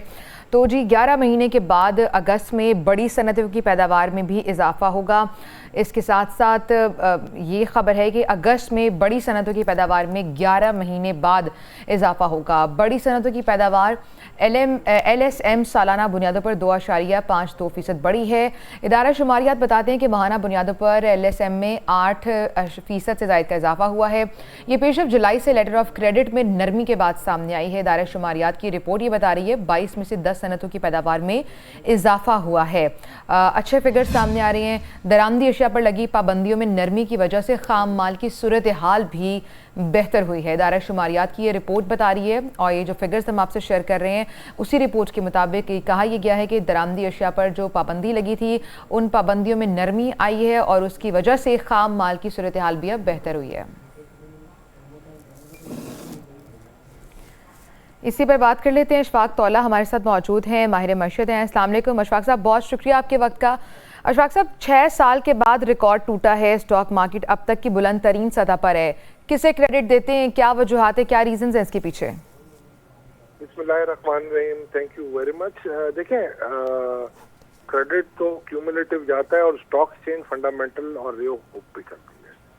फंडामेंटल क्या होते हैं कि जी आपकी जो कंपनी है या माइक्रो इकोनॉमिक्स कैसी चलती है, और इकोनॉमी में जो आपने देखा होगा कि अभी आपके पास जो जिस तरीके से रुपी रीवैल्यू हो रहा है और स्मगलिंग को कंट्रोल करके हम अपने टैक्स महसूलात में इजाफा करने की कोशिश कर रहे हैं। जिस तरीके से आपने अभी अपने स्टार्टर में कहा कि LSM ग्रो कर रहा है क्योंकि इंपोर्ट खुल चुकी है। अगर आप देखेंगे और लिस्टेड सिक्योरिटीज या जो शेयर्स हैं उनकी अगर आप रिजल्ट देखेंगे तो ये फिनोमिनल आए, बहुत अच्छे रिजल्ट्स आए और कंपनीज अच्छे डिविडेंड भी दे रही है। तो ये सबसे बड़ी वजह बनती है स्टॉक एक्सचेंज को बूस्ट करने के लिए। दूसरा, जब आप IMF के प्रोग्राम में थे और जब शुरू में आपने देखा होगा कि 9 रुपए 20 पैसे का आपका एक नी जर्क नीचे आई थी रुपी, और जब आपने बाद में इसको कंट्रोल किया और जब उसके बाद अगर आ गई केयर टेकर और वो कंट्रोल नहीं हो रहा था, बाद में जब हमारी मुसल्लह अफवाज और दूसरे स्टेक होल्डर्स ने सख्ती की और करेंसी की स्मगलिंग रुकी, तो उसके बाद आपकी मईशत बेहतर होनी शुरू हो गई। तो एक कॉन्फिडेंस आपका आ गया और आपका रे ऑफ होप बन गई कि मईशत आपकी अच्छी जाएगी। मगर ये सारी जो है ना ये एक्शंस हैं, इनके ऊपर आपको प्रॉपर पॉलिसी फ्रेमवर्क्स बनाने पड़ेंगे जब जाके ये काम ठीक होंगे, क्योंकि अभी ताकि लॉन्ग टर्म ये चीज़ें स्टे कर सकें और जो मईशत पर है उसके ज़्यादा देर तक हम असरात दे सकें। पॉलिसी बनाने की ज़रूरत है। अशफाक साहब, ये आपने बहुत अच्छी बात की कि पॉलिसी मेकर्स को सोचना होगा कि हम ऐसी कोई लॉन्ग टर्म पॉलिसीज़ बनाएं। आपने IMF का जिक्र किया। सर, खबरें तो अच्छी आना शुरू हो गई हैं, मज़ीद हमें इसी सिमत में जाते रहें तो मज़ीद अच्छी खबरें भी आएंगी और फाइनली IMF से जान छूट जाएगी? देखिए, IMF से जान ऐसे नहीं छूट सकती। सबसे बड़ी बात है यहाँ पर जो लोग मायूसी फैलाते हैं, मैं इनके लिए एक बात जरूर कहना चाहूंगा कि प्लीज आप इस तरफ ना देखें कि आप नेगेटिव न्यूज को सिर्फ प्रोजेक्ट करते हैं। और कोई कहता है कि जी पाकिस्तान गोइंग कंसर्न नहीं है, कोई कहता है कि जी हम डेथ ट्रैप में, ये नहीं, ऐसी कोई चीज नहीं है। पाकिस्तान एक सॉल्वेंट कंट्री है। पाकिस्तान का असल जो इशू है वो सिर्फ कैश फ्लो का प्रॉब्लम है और इंशाल्लाह ये प्रॉब्लम आपका बहुत जल्द ओवरकम हो जाएगा। IMF के लिए आपका मसला सबसे बड़ा जो है वो ये है कि आपका ट्विन डेफिसिट है। ट्विन डेफिसिट का मतलब होता है एक आपका फिस्कल डेफिसिट, यानी आपके खराजात ज्यादा हैं और आपकी आमदन कम है, ये फिस्कल डेफिसिट होता है। और करंट अकाउंट डेफिसिट ये होता है कि जो इंटरनेशनल पेमेंट्स आपकी और रिसीट्स होती है ना, उसमें आपकी खातर खा कमी है और आप 7 से 8 अरब डॉलर माइनस में होते हैं, तो जो कि आपको बोरो करने पड़ते हैं। जो पिछली हुकूमत में यानी कि जो PTI की हुकूमत थी उसमें इनकी मिसकैलकुलेशन यहाँ तक हो गई थी कि शौकत तरीन साहब के दौर में, अभी शेख साहब तक तो बहुत सही चली, शौकत तरीन के दौर में यहाँ तक हो गया कि 9.4 बिलियन डॉलर उन्होंने मिसकैलकुलेट करके पाकिस्तान की कमर तोड़ दी। और वो जो करंट अकाउंट डेफिसिट 8 बिलियन था वो 17.4 पे खत्म हुआ। और ये कोई इसको कंपेयर में उस करंट अकाउंट डेफिसिट से नहीं कर सकता जो 2017-18 में हुआ था, उसमें CPEC की इम्पोर्ट काफी थी। लिहाजा ये जो उस वक्त जो हमारी कमर टूटी हुई है, जो आज तक हम नहीं समझ सके। मगर हैविंग सेड दिस, अब bygone is bygone, we can not take the old graves. अब हमें ये कोशिश करनी चाहिए कि किसी भी तरीके से हम अपने एक्सपोर्ट्स को बढ़ाएं, हमारे रेमिटेंसेस को बढ़ाएं और कोशिश करें कि करंट अकाउंट डेफिसिट कम से कम हो। और जो भी हम इन्वेस्टमेंट लाएं, जैसे SIFC में इन्वेस्टमेंट आ रही है, हमें कोशिश ये करनी चाहिए कि एक्सपोर्टेबल। अच्छा अशफाक साहब, अभी डॉलर की बात करते हैं। अभी की खबर है कि डॉलर 1 रुपये 3 पैसे मजीद सस्ता हो गया और ये डेली ऐसी खबर आती है ऑलमोस्ट। कहाँ तक जाके इसको ब्रेक लगेगी और वो फिगर बताइएगा जहाँ पे स्टेबल भी हो? देखिए, स्टेबल ये होता है, मैं आपको एक बात बताता हूँ, स्टॉक ये जो आपका रुपी का जो होता है रीर हम कहते हैं, रियल इफेक्टिव एक्सचेंज रेट, उसके बेस पे उसको हम कहते हैं नीर मल्टीप्लाई बाय RPI, उसको हम रीर कहते हैं। रीर ये IMF का और स्टेट बैंक के डेटा से बनती है। और उसके बाद हम उसकी रुपी वैल्यू को प्रोजेक्ट करते हैं, वो इस तरीके से करते हैं कि हम अपना करंट अकाउंट डेफिसिट देखते हैं, प्रोजेक्टेड बैलेंस ऑफ पेमेंट को देख के हम उस पर एक वर्किंग फार्मूला लगा के निकालते हैं। हमारे अंदाजे के मुताबिक इस वक्त ये 260 रुपए पे है और मेरा ख्याल है इसमें खातिर ख्वाह कमी आनी चाहिए। ये मेरा ख्याल है 250 पे रीड आपका सेटल होगा। हाँ, अगर आपकी एक्सपोर्ट बढ़ती है फ्यूचर में और अगर आपकी करेंसी को स्टेबिलिटी मिलती है तो मैं ये समझता हूँ ये 200 तक भी आ सकता है। और 250 पे मैं अभी देख रहा हूँ स्टेबल नजर आ रहा है, प्रोवाइडेड कि आप स्मगलिंग को रोके रखें, आप इन एक्शंस को पॉलिसी में ट्रांसलेट कर दें। सही, बहुत बहुत इंपॉर्टेंट चीज़ आपने बताई है। अशफाक साहब हमारे साथ मौजूद है। हमारी मैशियत के जो अभी जो एक्शंस दिए जा रहे हैं स्मगलिंग को रोकने के और जो हवाला हुंडी का कारोबार कर रहे हैं उनके खिलाफ जो एक्शंस हो रहे हैं, इन एक्शंस को जब तक पॉलिसीज़ में कन्वर्ट नहीं किया जाएगा चीज़ें स्टेबल नहीं हो सकती। और अभी जो उन्होंने बताया है डॉलर का कि 250 तक आकर रुकेगा, स्टेबल करेगा, और अगर ये एक्शंस को आप पॉलिसीज़ में कन्वर्ट कर दें तो माइट बी पॉसिबल 200 तक भी आ सकता है। मैशियत है वो यही कह रहे हैं कि 250 तक जो है वो डॉलर आ सकता है। और साथ ही साथ एक चीज़ ये भी है कि निगरान सेटअप में इतनी बड़ी रिकवरी होना ये हमने पहले कभी नहीं देखा और इससे इन्वेस्टर का कितना एतमाद बहाल हो रहा है, ये एक बड़ी खुशहाली बात है। उन्होंने कहा अगर 200 तक भी आ गया तो यकीनी तौर पे बहुत बड़ी अचीवमेंट होगी, लेकिन उसके लिए एक्सपोर्ट्स पाकिस्तान के जरूरी है, एक्सपोर्ट्स होने चाहिए। और अगर निगरान सेटअप ये काम कर दे 200 तक ले आए, यही काम पहले हो जाना चाहिए था। इतनी हुकूमतें आई गई, किसी ने काम नहीं किया, लेकिन अब ये काम कर रहा है, निगरान को ही ले आते हैं। खैर, अब बात इसके बाद हम नाज़रीन करेंगे गजा और इसराइल के दरमियान सूरत हाल चल रही है, उस पर आपको बताएंगे।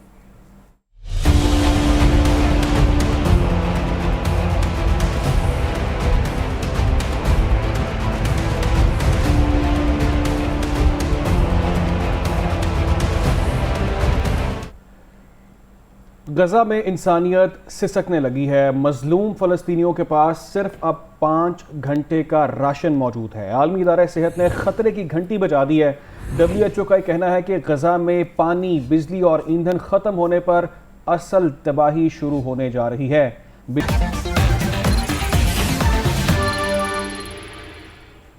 वेलकम बैक नाजरीन। अडियाला जेल में चेयरमैन PTI के सेल की तौसी। चेयरमैन PTI का सेल 35 से 60 फुट तक बढ़ा दिया गया है। अदालती अहकामात पर जेल सुप्रिटेंडेंट अडियाला जेल ने अमल दरामद कर दिया है। चेयरमैन PTI ने दौरान समाज सेल से मुतालिक 2 मजीद दरख्वास्तें की। बिल्कुल, आपको इस तरह से अपडेट करेंगे। चेयरमैन PTI ने दौरान समाज सेल से मुतालिक 2 मजीद दरखास्तें की। चेयरमैन PTI ने घर के खाने और वर्जिश के लिए साइकिल मुहैया करने की भी इस्तदा की है।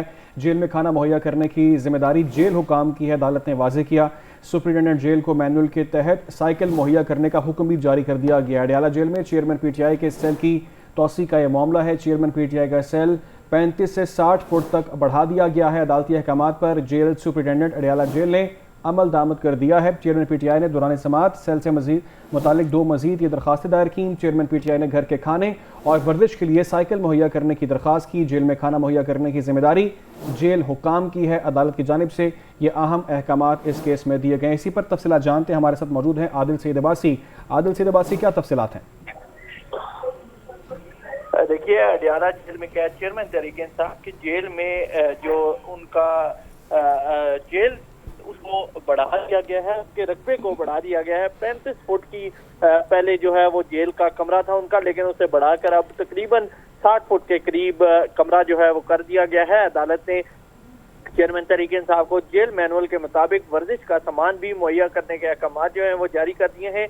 ऑफिशियल सेक्रेटरी खसूसी अदालत के जज अबुल हसन जुल्करनैन ने साइफर केस की समाअत अडियाला जेल में की, जिसके बाद जराये के मुताबिक अदालत के अहकामात पर जेल सुप्रिटेंडेंट अडियाला जेल ने चेयरमैन तहरीक इंसाफ का सेल जो है वो भी बढ़ा दिया है। और अदालती जराये के मुताबिक चेयरमैन तहरीक इंसाफ को ने दौरान समाअत जो है वो अदालत से घर के खाने और वर्जिश के लिए साइकिल मुहैया करने की दरख्वास्त। ठीक है आदिल अब्बासी, अपडेट करने के लिए बहुत शुक्रिया आपका। और अब कुछ सियासी मंजरनामे से खबर शामिल करें तो मौलाना फजलुर रहमान ने सियासी माहौल और जमहूरी रिवायात की मजबूती के लिए सियासी जमातों को बड़ी तजवीज़ दे दी है। मौलाना फजलुर रहमान ने हर तरफ से लेवल प्लेइंग फील्ड के मुतालबात के बाद सियासी हल तजवीज़ कर दिया है।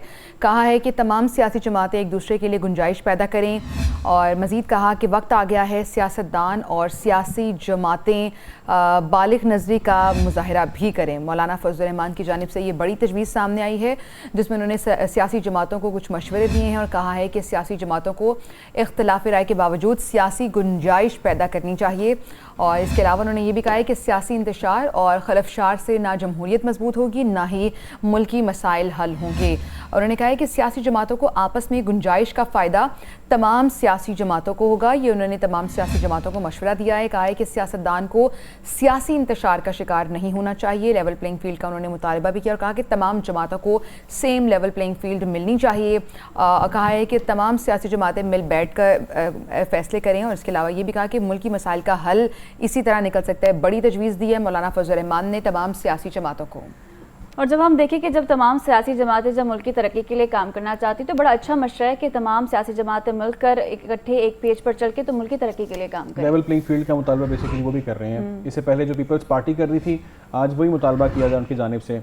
चीन के साथ ताल्लुकात से ज़्यादा अहम कोई चीज़ नहीं है। अनवारुल हक काकड़ के हवाले से ये खबर आपको दे रहे हैं कि सीपैक पाक चीन इक़्तिसादी तजारती ताल्लुकात की अलामत है। वज़ीर आज़म ने यह कहा है पाकिस्तान किसी को ताल्लुक़ को मुतासिर करने की इजाज़त नहीं देगा। उन्होंने वाज़ेह किया चीन के साथ ताल्लुकात से ज़्यादा अहम कोई चीज़ नहीं है। अनवारुल हक काकड़ का यह अहम बयान है। अनवारुल हक काकड़ रूस, कीनिया, श्रीलंका के सदूर से भी मुलाकात करेंगे। सीपैक पाक चीन इक़्तिसादी तजारती ताल्लुकात की अलामत है। वज़ीर आज़म ने कहा पाकिस्तान किसी को ताल्लुकात को मुतासिर करने की इजाज़त नहीं देगा। आगे बढ़ते हैं, एक और अहम खबर आप तक पहुंचाएं कि नैब तरामीम को बहाल किया जाए। वफाकी हुकूमत ने फैसले के खिलाफ सुप्रीम कोर्ट में अपील दायर कर दी है। मौक़िफ़ भी अपना लिया है। नैब तरामीम बुनियादी हकूक़ की खिलाफ वर्जी नहीं, सुप्रीम कोर्ट का फैसला पार्लियामान के इख्तियार से तजावुज़ है। अपील प्रैक्टिस एंड प्रोसीजर कानून के तहत दायर की गई है। आपको इस हवाले से अपडेट करें कि यह अपील प्रैक्टिस एंड प्रोसीजर कानून के तहत दायर की गई है।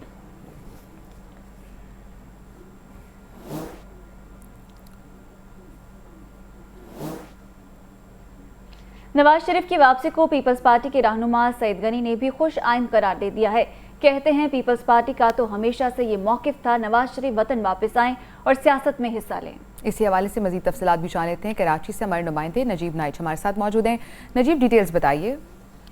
जी बिल्कुल, मियां मोहम्मद नवाज शरीफ साबिक वज़ीर आज़म बड़े अरसे बाद मुल्क वापस आ रहे हैं। नून लीग की जानिब से तैयारियों का सिलसिला जारी है। दीगर पार्टियां उनकी आमद के हवाले से क्या देख रही हैं? नून लीग से भी पहले हम कह रहे थे कि मियां साहब को पाकिस्तान वापस आना चाहिए। ज़ाहिर है वो एक पाकिस्तान के सियासी रहनुमा हैं, उनको पाकिस्तान आना चाहिए, पाकिस्तान में सियासत करनी चाहिए। उन्होंने आने में ताख़ीर ज़रूर की है, लेकिन जो शायद एक नामुनासिब पहलू ये है कि जो तासुर ये है कि वो एक अंडरस्टैंडिंग और डील के नतीजे में पाकिस्तान आ रहे हैं, ये शायद मुनासिब नहीं है। वो आएँ और उनकी जमातों का इस्तकबाल करें और उसके बाद जो इंतखाबात होते हैं उसमें हिस्सा लें। जी बिल्कुल, पीपल्स पार्टी रहनुमा सईद गनी की गुफ्तगू आपने सुनी। उनका ये कहना है कि जिस तरह दूसरी पार्टियों को भी हक हासिल है कि वो इलेक्शन में अपना हिस्सा लें और आवाम को अपनी तरफ मायल करें, इसी तरह नून लीग को भी है। और उन्होंने इसको बेहतर करार दिया है कि अगर नवाज शरीफ यहाँ आते हैं और इलेक्शन में हिस्सा लेते हैं तो ये। सईद गनी की खुसूसी गुफ्तगू PNN से आपने सुनी। अभी शामिल करेंगे एक ब्रेक।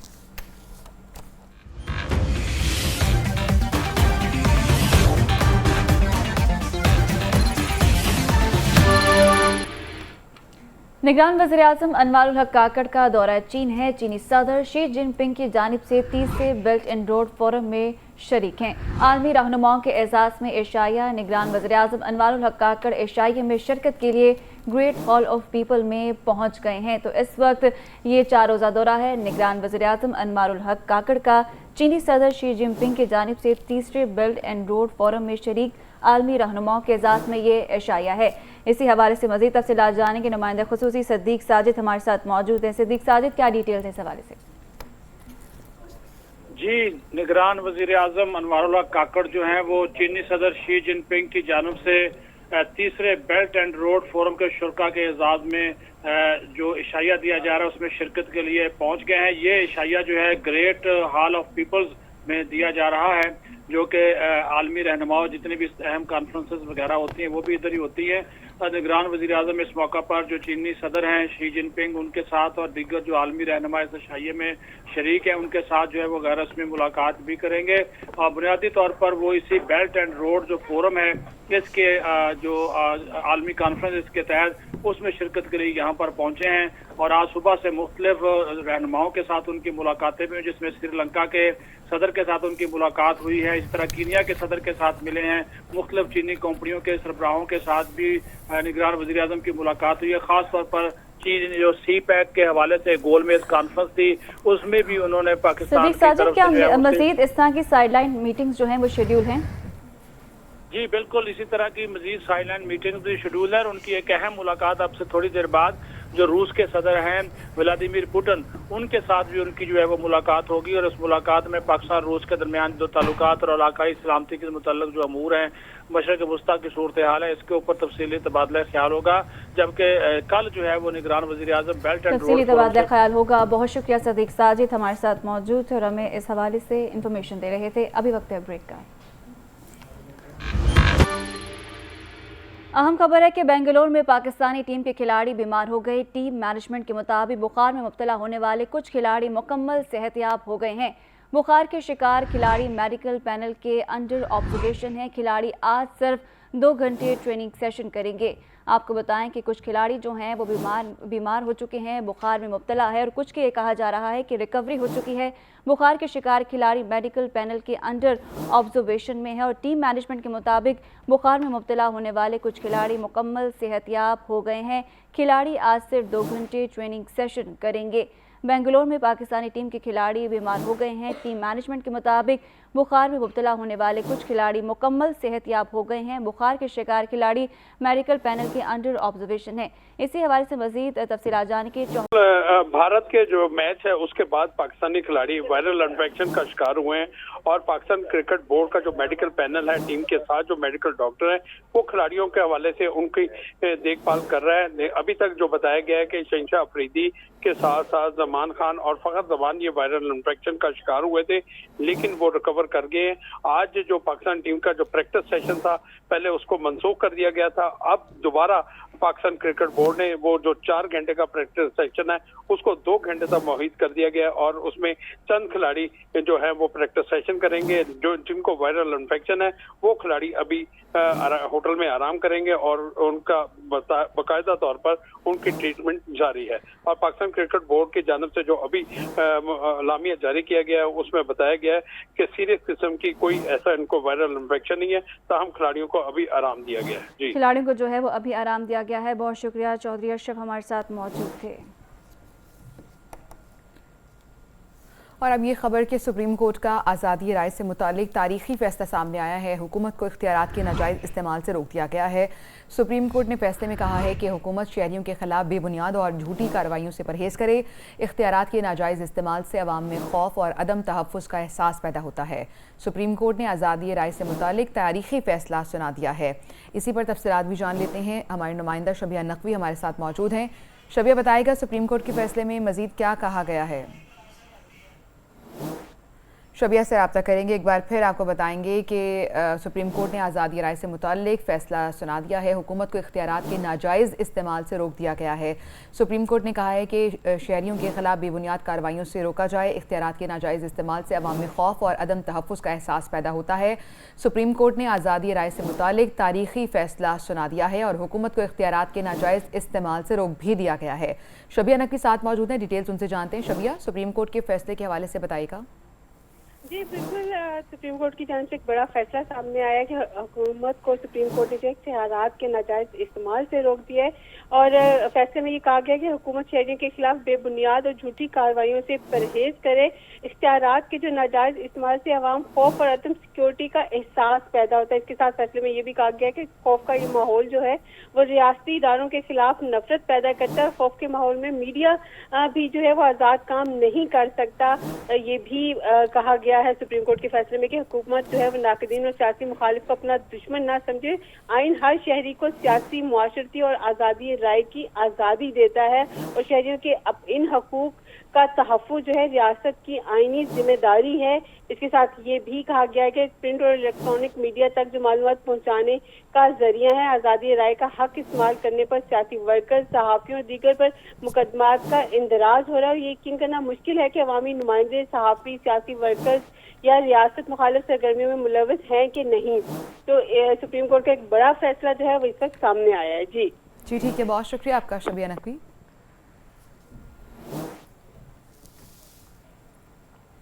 अब कुछ बात करते हैं नाजरीन ऑनलाइन शॉपिंग के हवाले से। ऑनलाइन शॉपिंग का ट्रेंड बहुत ज़्यादा बढ़ चुका है, हर बंदा ऑनलाइन शॉपिंग आजकल करता है, लेकिन इसकी आड़ में मनशियात की स्मगलिंग का इंकशाफ भी अब सामने आ चुका है।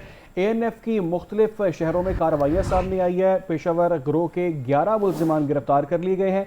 33 पार्सल भी कब्जे में लेकर 43 किलो से जायद चर्स बरामद की गई है। 1.5 किलो आइस और 1 किलो अफ्यून बरामद कर ली गई है। इंटरनेट के जरिए स्मगलिंग की तलाह पर ANF ने यह कार्रवाई के लिए स्पेशल टीमें तश्कील दी। ANF की स्पेशल टीमों ने मुख्तलिफ शहरों में पेशावर गिरोह के खिलाफ ये कार्रवाइयाँ की। गिरोह इंटरनेट पर जो शॉपिंग होती है उसके जरिए जो प्लेटफॉर्म पर कंपनियां रजिस्टर्ड करके स्मगलिंग कर रहे थे, ANF ने इस हवाले से तहकीकात शुरू कर दी हैं। अफराद की शनाख्त हो चुकी है। तर्जुमान ANF मुल्ज़िमान का ताल्लुक मुल्क के मुख्तलिफ सूबों से बताया जा रहा है। उन्होंने कहा कि बड़े ई-कॉमर्स प्लेटफॉर्म के मुलाजमीन का स्मगलिंग में मुलव्विस होने का इम्कान जाहिर किया गया। अहम ये मामला है और डेफिनेटली ये बाइस तशवीश है। नुमाइंदा खसूसी हमारे साथ मौजूद है नसीर वागा साहब। नसीर वागा साहब, ये क्या मामला है, ज़रा आगाह कीजिएगा। देखिए, जो मंशियात के स्मगलर हैं वो मुख्तलिफ तरीके अपना रहे हैं और उनमें से एक नया तरीका जो उन्होंने अपनाया है वो है ऑनलाइन शॉपिंग। यानी ऑनलाइन लोग जो हैं वो मंशियात का ऑर्डर दे रहे हैं और वो ऑनलाइन ही उनको भेज रहे हैं। इस बारे में एंटी नारकोटिक्स फोर्स को ये जब इतला मिली तो उन्होंने मुख्तलिफ शहरों में कार्रवाइयाँ की और जो पेशावर गिरोह के 11 मुल्ज़मान को गिरफ्तार किया है और 33 पार्सल कब्जे में लेकर 53 किलो से जायद चर्स, 1.5 किलो आइस और 1 किलो अफ्यून बरामद कर ली गई है। अब देखना यह है कि इंटरनेट के जरिए ये जो स्मगलिंग का एक नया सिलसिला शुरू हुआ है, इस पर ANF जो है वो तेजी से कार्रवाई तो कर रही है और ANF ने खुसूसी टीमें भी तश्कील दी हैं कि जो ऑनलाइन जो पार्सल हैं उनको बुक किया जाए। इससे पहले ऑनलाइन पार्सल इस तरह बुक नहीं होते थे और मुख्तलिफ जो ऑनलाइन सप्लाई करने वाली कंपनियां थी वो खामोशी से ये पार्सल सप्लाई कर रही थी और ये भी पता चला है कि अब तक अरबों रुपए की मंशियात हैं वो स्मगल हो चुकी हैं। इन पेशावर गिरोह के मुल्ज़मान ने ये इंकशाफ किया है कि वो अरसा दराज से ये काम कर रहे हैं और गिरोह इंटरनेट शॉपिंग प्लेटफॉर्म पर कंपनियां रजिस्टर्ड करके स्मगलिंग कर रहा था। ये कहना है ANF हुकाम का और तहकीकात में मजीद अफराद की शनाख्त भी हो रही है और इन लोगों का ताल्लुक मुल्क के मुख्तलिफ सूबों से है। ये तर्जुमान ANF ने हमें बताया। जी ठीक है नसीर वागा साहब, आपने अपडेट किया। हाँ, मामले के हवाले से बहुत शुक्रिया आपका। तो खबर ये है कि जिस तरह से ऑनलाइन शॉपिंग का ट्रेंड भी बढ़ चुका है और उसके बाद ये खबरें सामने आ रही हैं कि इंटरनेट शॉपिंग की आड़ में, ऑनलाइन शॉपिंग की आड़ में ये एक पूरा ग्रोह है जिसे पकड़ा गया है। इसका रुझान बहुत ज़्यादा है ऑनलाइन शॉपिंग का, हर दूसरा बंदा ऑनलाइन शॉपिंग करता है, लेकिन बाइस तशवीश और कंसर्निंग बात यह है इस पर कोई चेक एंड बैलेंस नहीं है। चेक एंड बैलेंस नहीं। आपको याद होगा इससे पहले ड्रोन के जरिए भी स्मगलिंग की जा रही थी। ये मरहला है जो पाकिस्तानी फुटबॉल में अबूर किया है और इंटरनेशनल फुटबॉल की वापसी होने जा रही है। तो ये यकीनन खेलों के लिहाज से बहुत अच्छी खबर है। बिल्कुल, ये फीफा वर्ल्ड कप 2026 का क्वालिफायर था जिसमें पाकिस्तान ने कंबोडिया को 1-0 से शिकस्त दी है। होम लीग में शिकस्त दी है पाकिस्तान ने और अच्छी बात ये है क्वालिफाई कर लिया। अच्छी बात ये है कि जो सोलंकी साहब भी कह रहे थे कि आज फुटबॉल की फतह हुई है, ये किसी एक टीम की फतह नहीं है बल्कि खेल की फतह हुई है। तो बहुत ही अच्छा उन्होंने ये स्टेटमेंट दिया। ऐसा ही और दीगर खबरें शामिल करते हैं कि टिकटॉक स्टार नौशीन सैयद उर्फ डॉली 16 मिलियन रुपए की टैक्स नाहिंदा निकली। गुलबर्ग में वाक़या डॉली का ब्यूटी सैलून PRA के रडार पर आ चुका है। पंजाब रेवेन्यू अथॉरिटी की जानिब से टैक्स की अदायगी न करने पर अकाउंट मुंजमद कर दिया गया है। PRA ने बैंक अकाउंट मुंजमद करके 4.4 मिलियन रुपए की रकम वसूल कर ली। दीगर रकम की वसूली के लिए प्रॉपर्टी जब्त या दीगर अकाउंट होने पर उन्हें मुंजमद किया जाएगा। पाकिस्तानी मशहूर टिकटॉकर डॉली को मुतअद्दिद बार टैक्स की अदायगी के लिए नोटिस दिए गए थे। डॉली को बार बार मौका फराहम करने के बावजूद टैक्स की अदायगी न करने पर अकाउंट मुंजमद किया गया। कमिश्नर PRA मिसबा नवाज की हिदायत पर इन्फोर्समेंट ऑफिसर सऊद अतीक ने कार्रवाई की है। इसी पर मजीद तफसीलात जानेंगे हमारे नुमाइंदे हमारे साथ मौजूद हैं शबीर हैदर जफर। शबीर हैदर, आगाह कीजिएगा क्या मामला है?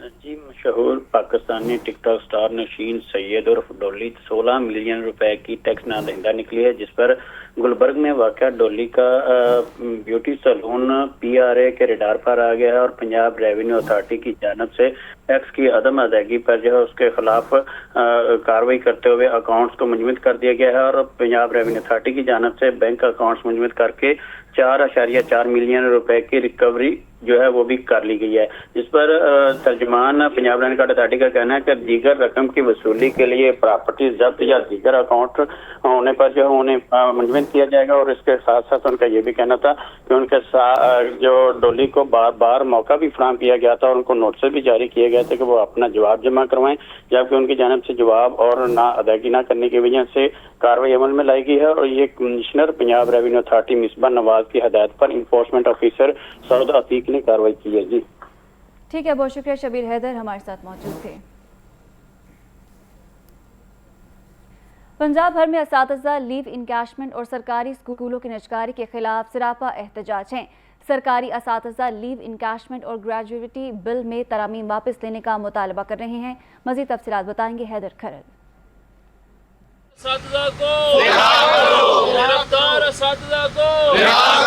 असातिज़ा का स्कूलों में तालीमी बायकॉट जारी। स्कूलों में तालीमी सरगर्मियां मुकम्मल तौर पर मुअत्तल। हड़ताल के बायस स्कूलों में बच्चों की हाजिरी 20% से कम रह गई। असातिज़ा तंजीमों के रहनुमाओं ने मुतालबा किया लीव ऑन कैशमेंट बहाल किया जाए और पेंशन रूल्स पर अमल दरामद रोका जाए। सरकारी स्कूलों की निजकारी रोकी और रिटायरमेंट पर ग्रुप इंश्योरेंस दी जाए। मुतालबात पूरे न होने पर रोजाना की बुनियाद पर एहतजाज किया जाएगा। अब जो कट लगाया गवर्नमेंट ने वो ये है कि पहले जो मिलता था वो था रनिंग बेसिक पे जो हम ले रहे होते थे ना, जो मुलाजिम फार्म को रिटायरमेंट के बाद ले रहा था वो फार्मूला लगता। अब इन्होंने कर दिया इनिशियल, यहाँ पे स्टार्टिंग है पे, तो ये बहुत बड़ा कट है, बहुत बड़ी ज्यादती है। देखिए हमें जब नौकरी दी गई थी तो ये टर्म एंड कंडीशन है, उसके मुताबिक हम पढ़ा रहे हैं।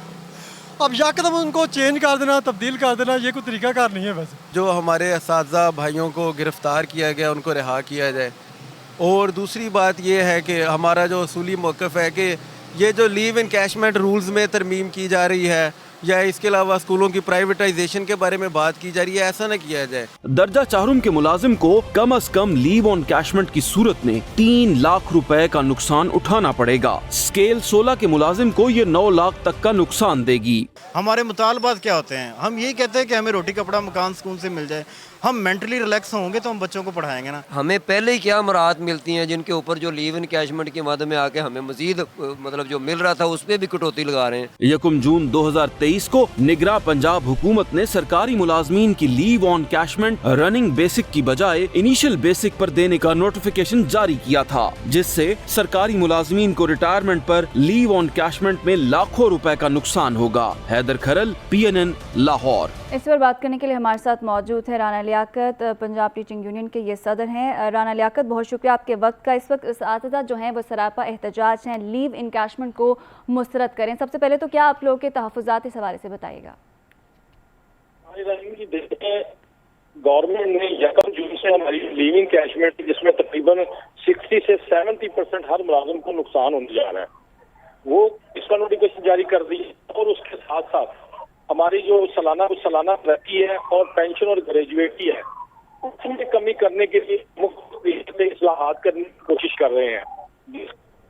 के शदीद तहफ़्फ़ुज़ात हैं। बहुत सारा हमारे पास पेंशन और ग्रेजुएटी होती है, रिटायरमेंट के बाद लीव इनकैशमेंट होती है, जिससे हमने क्योंकि शादियाँ, घर वगैरह या कुछ और मामला जो है ना उसको सेटल करना होता है। जब रिटायरमेंट के बाद हमें ये चीजें नहीं मिलेंगी तो हमारी जिंदगी में आसाइशों की बजाय बहुत सारे मसाइल पैदा होंगे। हम भीख मांगने पर मजबूर हो जाएंगे या हम ज़कात का सहारा लेंगे। तो लिहाजा निगरान गवर्नमेंट का भी ये मैंडेट नहीं है कि वो। राना लियाकत, अगर आप आम सादा अल्फाज में ये मुतालबा जो है वो अपने सामने रख सके ताकि आम आवाम जो है इसको समझ सके, और जहाँ तक हुकूमत की बात की जाए तो वो तो कह रहे हैं कि हम इसको प्राइवेट नहीं कर रहे। जी, वज़ीर पंजाब ने अभी पिछले दिनों एक स्कूल हमारा गवर्नमेंट पायलट स्कूल विजिट किया, वहाँ पर उनकी स्टेट कि हम सरकार के जो स्कूल हैं प्राइवेट शोबे कर रहे हैं। हमारा मौका ये है कि प्राइवेट शोबा अगर इतना ही बेहतर काम कर रहा है उन बच्चों के लिए काम करे जो जिसकी तादाद पंजाब में 70 लाख बच्चा जो आउट ऑफ स्कूल है। हमारे पास तो पहले ही 1 करोड़ 18 लाख बच्चे कर रहे हैं। तो उस शोबे को भी प्राइवेट के हवाले करेंगे तो फिर आने वाले दिनों में वो ईस्ट इंडिया वाला कंपनी वाला हाल हो जब वो कहते थे कि हम तो तिजारत के लिए आए हैं और आज तक हम उनके गुलाम बने हुए हैं। हमारा इसमें मौक़िफ़ यह है कि सरकारी स्कूलों को जिस तरह ये कर रहे हैं, इनको बेहतर करने के लिए गवर्नमेंट अपने वसाइल से जो है इसमें जो है ना मनसूबा जात बनाए और जो राब्ता जो है वो मुनक़ता हो चुका है। राना लियाकत हमारे साथ मौजूद थे और जो तहफ़्फ़ुज़ात हैं असातिज़ा को उस हवाले से हमें बता रहे थे और गवर्नमेंट से भी इल्तिजा कर रहे थे और हमें बता रहे थे कि लीव इनकैशमेंट और ये जो प्राइवेट इस वक्त जो इश्यूज़ चल रहे हैं असातिज़ा को असल खदशात क्या हैं। और काफ़ी दिनों से धरना जो है वो जारी है असातिज़ा की जानिब से, जिसके बाद हमने देखा कि तालीम जो है इस वक्त काफ़ी मुतासिर हो रही है। इसकी वजह से स्कूलों के जो बच्चे हैं उनकी स्टडीज़ जो हैं वो काफ़ी मुतासिर हो रही हैं।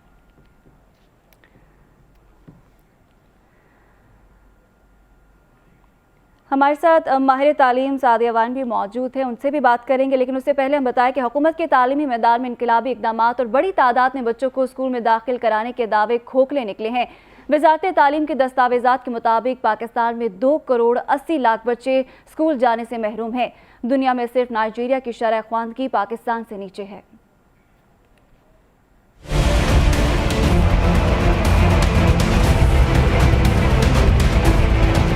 आबादी के लिहाज से दुनिया के 5वें सबसे बड़े मुल्क पाकिस्तान की मौजूदा आबादी 24 करोड़ से जायद है। तशवीश की बात यह है कि 2 करोड़ 80 लाख बच्चे हुसूल तालीम से महरूम हैं। ताज़ा तरीन आदाद-ओ-शुमार पंजाब के वजीर तालीम की जानिब से वफाकी वजीर तालीम मदद अली को दी गई मालूमात में खत के मुताबिक वफाकी वजारत तालीम ने सूबाई वज़राए तालीम को मीटिंग के लिए कहा, जिसे बाद में मुलतवी कर दिया गया।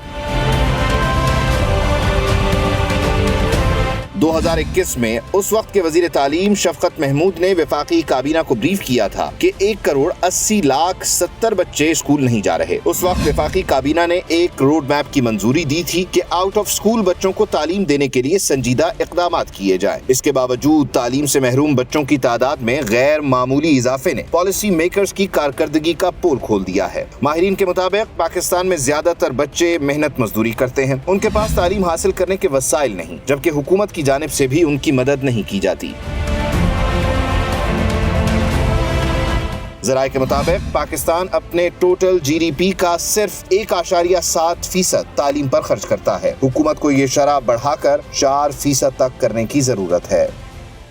तो यकीनन बड़ी अलार्मिंग सिचुएशन है। सादिया वाइन हमारे साथ मौजूद हैं। बहुत शुक्रिया सादिया वाइन आपके वक्त का। दुनिया इस वक्त टेक्नोलॉजी की बात कर रही है, साइंस की बात कर रही है और हम यहाँ पर बेसिक एजुकेशन देने में नाकाम है। तो क्या लगता है आपको ड्रॉबैक कहाँ पर है?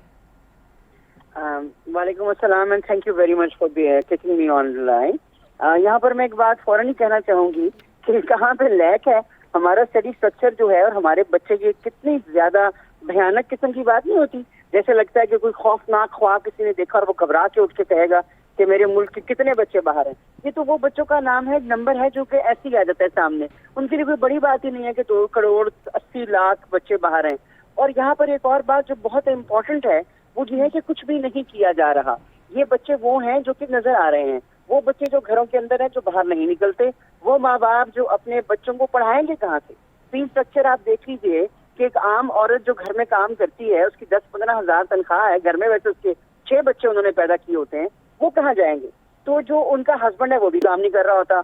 और ये बच्चे सड़कों पर आपने नोट किया होगा कि ट्रैफिक सिग्नल्स के ऊपर कितने फकीर होते हैं, छोटे बच्चे, और क्या ट्रेंड होते हैं दुआएं देने में और मांगने में और बेहयाई के बीच में। वो ट्रेन किया गया है उनको। हमारा मुस्तकबिल जो है बच्चों का वो कितना डेंजरस हद तक लो हो चुका है। My God, this is something which is terrible for us. हमारा मुल्क सादिया वाइन साहिबा, देखिए जिस तरह हमारी इस वक्त आधी आबादी नौजवानों की है, ये नौजवान हमारे मुल्क का स्ट्रेंथ होने चाहिए, लेकिन ये तो कमजोरी बनते जा रहे हैं। हाँ जी, कमजोरी इसलिए बनते जा रहे हैं कि हम उनके लिए कुछ कर नहीं रहे ना। जैसे एक्सरसाइज होती है, जिम बनाए जाते हैं, महंगे लोग जाते हैं वहाँ पे अपने आप को फिट रखते हैं, लेकिन हमारे जो प्यारे बच्चे हैं उनकी फिटनेस, मेंटल फिटनेस के लिए हम कुछ भी नहीं कर रहे। तो एजुकेशन तो किसी जगह पर है ही नहीं माय डियर। अभी तो भी सिर्फ 2 करोड़ 80 लाख है, ये तो अभी थोड़े दिनों में देखिएगा 5 करोड़ हो जाएंगी। तो who is going to do that? कोई भी कुछ नहीं करेगा इनके लिए सिवाय बातें करने के। वही हो रहा है। आई विश के ऐसा वक्त आए, मेरी दुआ है मेरे मुस्तकबिल के बच्चों के लिए। मैं हमेशा हर जगह पर एक बात कहती हूँ, मैंने बनना है एजुकेशन मिनिस्टर, मैंने बनना है। और फिर मैं बताऊंगी कि एजुकेशन कैसे देते हैं और मिनिस्टर की क्या ड्यूटी होती है। वो अपनी जान दे देगा लेकिन अपने बच्चों को पढ़ाएगा अपने मुल्क के, और कुछ भी कर जाएगा उनकी बेहतरी के लिए। ऐसे सादिया वाइन साहब, जिस तरह हम देख रहे हैं कि इस वक्त मुल्क में क्रैकडाउन जारी है, जिस तरह डॉलर नीचे आ रहा है और बड़ा कुछ हो रहा है, आपको नहीं लगता कि यहाँ पर भी इमरजेंसी लग जानी चाहिए, क्योंकि बड़ा अलार्मिंग सिचुएशन है? आपका मतलब है कि बच्चे जो हैं बाहर हैं उनके बारे में आप अलार्मिंग सिचुएशन कह रही हैं? जी, आप बिल्कुल ठीक कह रही हैं मिस। अलार्मिंग सिचुएशन है। इमरजेंसी क्या लगानी चाहिए आप मुझे बता दें कि क्या इमरजेंसी लगाएंगे? जो छोटे बच्चे हैं, जो घरों में रहते हैं, जो गरीब हैं, जिसे कहा जाता है जी प्रिविलेज्ड, अंडर प्रिविलेज्ड हैं, वो तो हमारी स्कूलों की फीस पे नहीं कर सकते। अब एक और बात याद रखिएगा कि जो गरीबी है ना, गुर्बत, वो बेहयाई के दरवाजे खोलती है। तो जो माएँ हैं वो कहाँ से पैसे लेकर आती हैं ये सबको पता है। वो किस किस घर में जाती हैं, क्या क्या होता है उनके साथ, और पैसे एक्स्ट्रा मिलते हैं तो वो लाकर अपने बच्चों को रोटी खिलाती हैं। अब वो रोटी खिलाएं या उनको पढ़ाएं? फिर एक और बात भी जो जरूर है वो ये है कि लाहौर में और बल्कि पाकिस्तान में एनजीओ की तो वाह वाह हो चुकी हुई है, इतनी खुल चुकी है। स्कूल में रोटी खिलाओ, फलाने को दूध पिलाओ। अच्छा, ये वो कर रहे हैं, लेकिन क्या वो स्किल सिखा रहे हैं कि वो गरीब से गरीब को गरीब बनाते चले जा रहे हैं कि रोटी तुम्हें यहाँ से मिल जाएगी, 2 बजे आ जाना, खाना मिल जाएगा, तुम्हें पेट भर के खाना खा लो। ओके, तो आप तो फकीर बना रहे हैं। आपने हमारे मुल्क में ऐसा नहीं किया। मैं ये नहीं कह रही खाना ना खिलाएं, ये तो बहुत खूबसूरत बात है कि भूखे को खाना खिलाएं। लेकिन सादिया वाइन साहिबा, क्या आपको लगता है कि हमारे सरकारी जो इदारे हैं उनकी तालीम इस कदर अच्छी है, बेहतर है कि बाहर जा सकें? फिर वही वाली बात आ जाती है मिस, हमारे कौन से इदारे की तालीम अच्छी है? उसकी अच्छी होगी जिसकी जो फीस है वो कम से कम 1.5 लाख रुपया पर मंथ होगी। और क्या स्टाइल होंगे, उन्हीं के माँ बाप उनको वहाँ पढ़ाएंगे तो डेफिनेटली। और इस वक्त हमारे जो सरकारी टीचर्स हैं वो सड़कों पर है, लीव इन एनकैशमेंट पर बात करें, उनके तर्जुमान भी हमारे साथ मौजूद हैं। तो इस एहतजाज पर आप क्या कहेंगी? क्योंकि मयार के हवाले से कोई बात नहीं करता, लेकिन अपने राइट्स के लिए हमेशा हर कोई उठ जाता है। मयार के लिए इसलिए बात नहीं करते कि इन बेचारों का किसका जब अपना ही मयार नहीं होगा तो वो कौन सा मयार की बात करेंगे माय डार्लिंग। तो उसमें ये कहा जाएगा कि मुझे ये तकलीफ जरूर है कि ये सारे बेचारे सड़कों पर आकर बैठ गए हैं, ये तजलील है हमारे मुल्क की, और इन्होंने कफन पहने हुए हैं। और वो औरतें जो हैं वो घरेलू टाइप की औरतें, अगर आप देखेंगे ना तो उनको जैसे वो बहुत रो रहे हैं कि जी हमारी लीव एनकैशमेंट चली गई, हमारी ग्रेचुइटी को कम कर दिया गया, स्कूल प्राइवेटाइज हो जाएंगे, तो हम कहाँ जाएंगे और हमारे बच्चे कहाँ जाएंगे?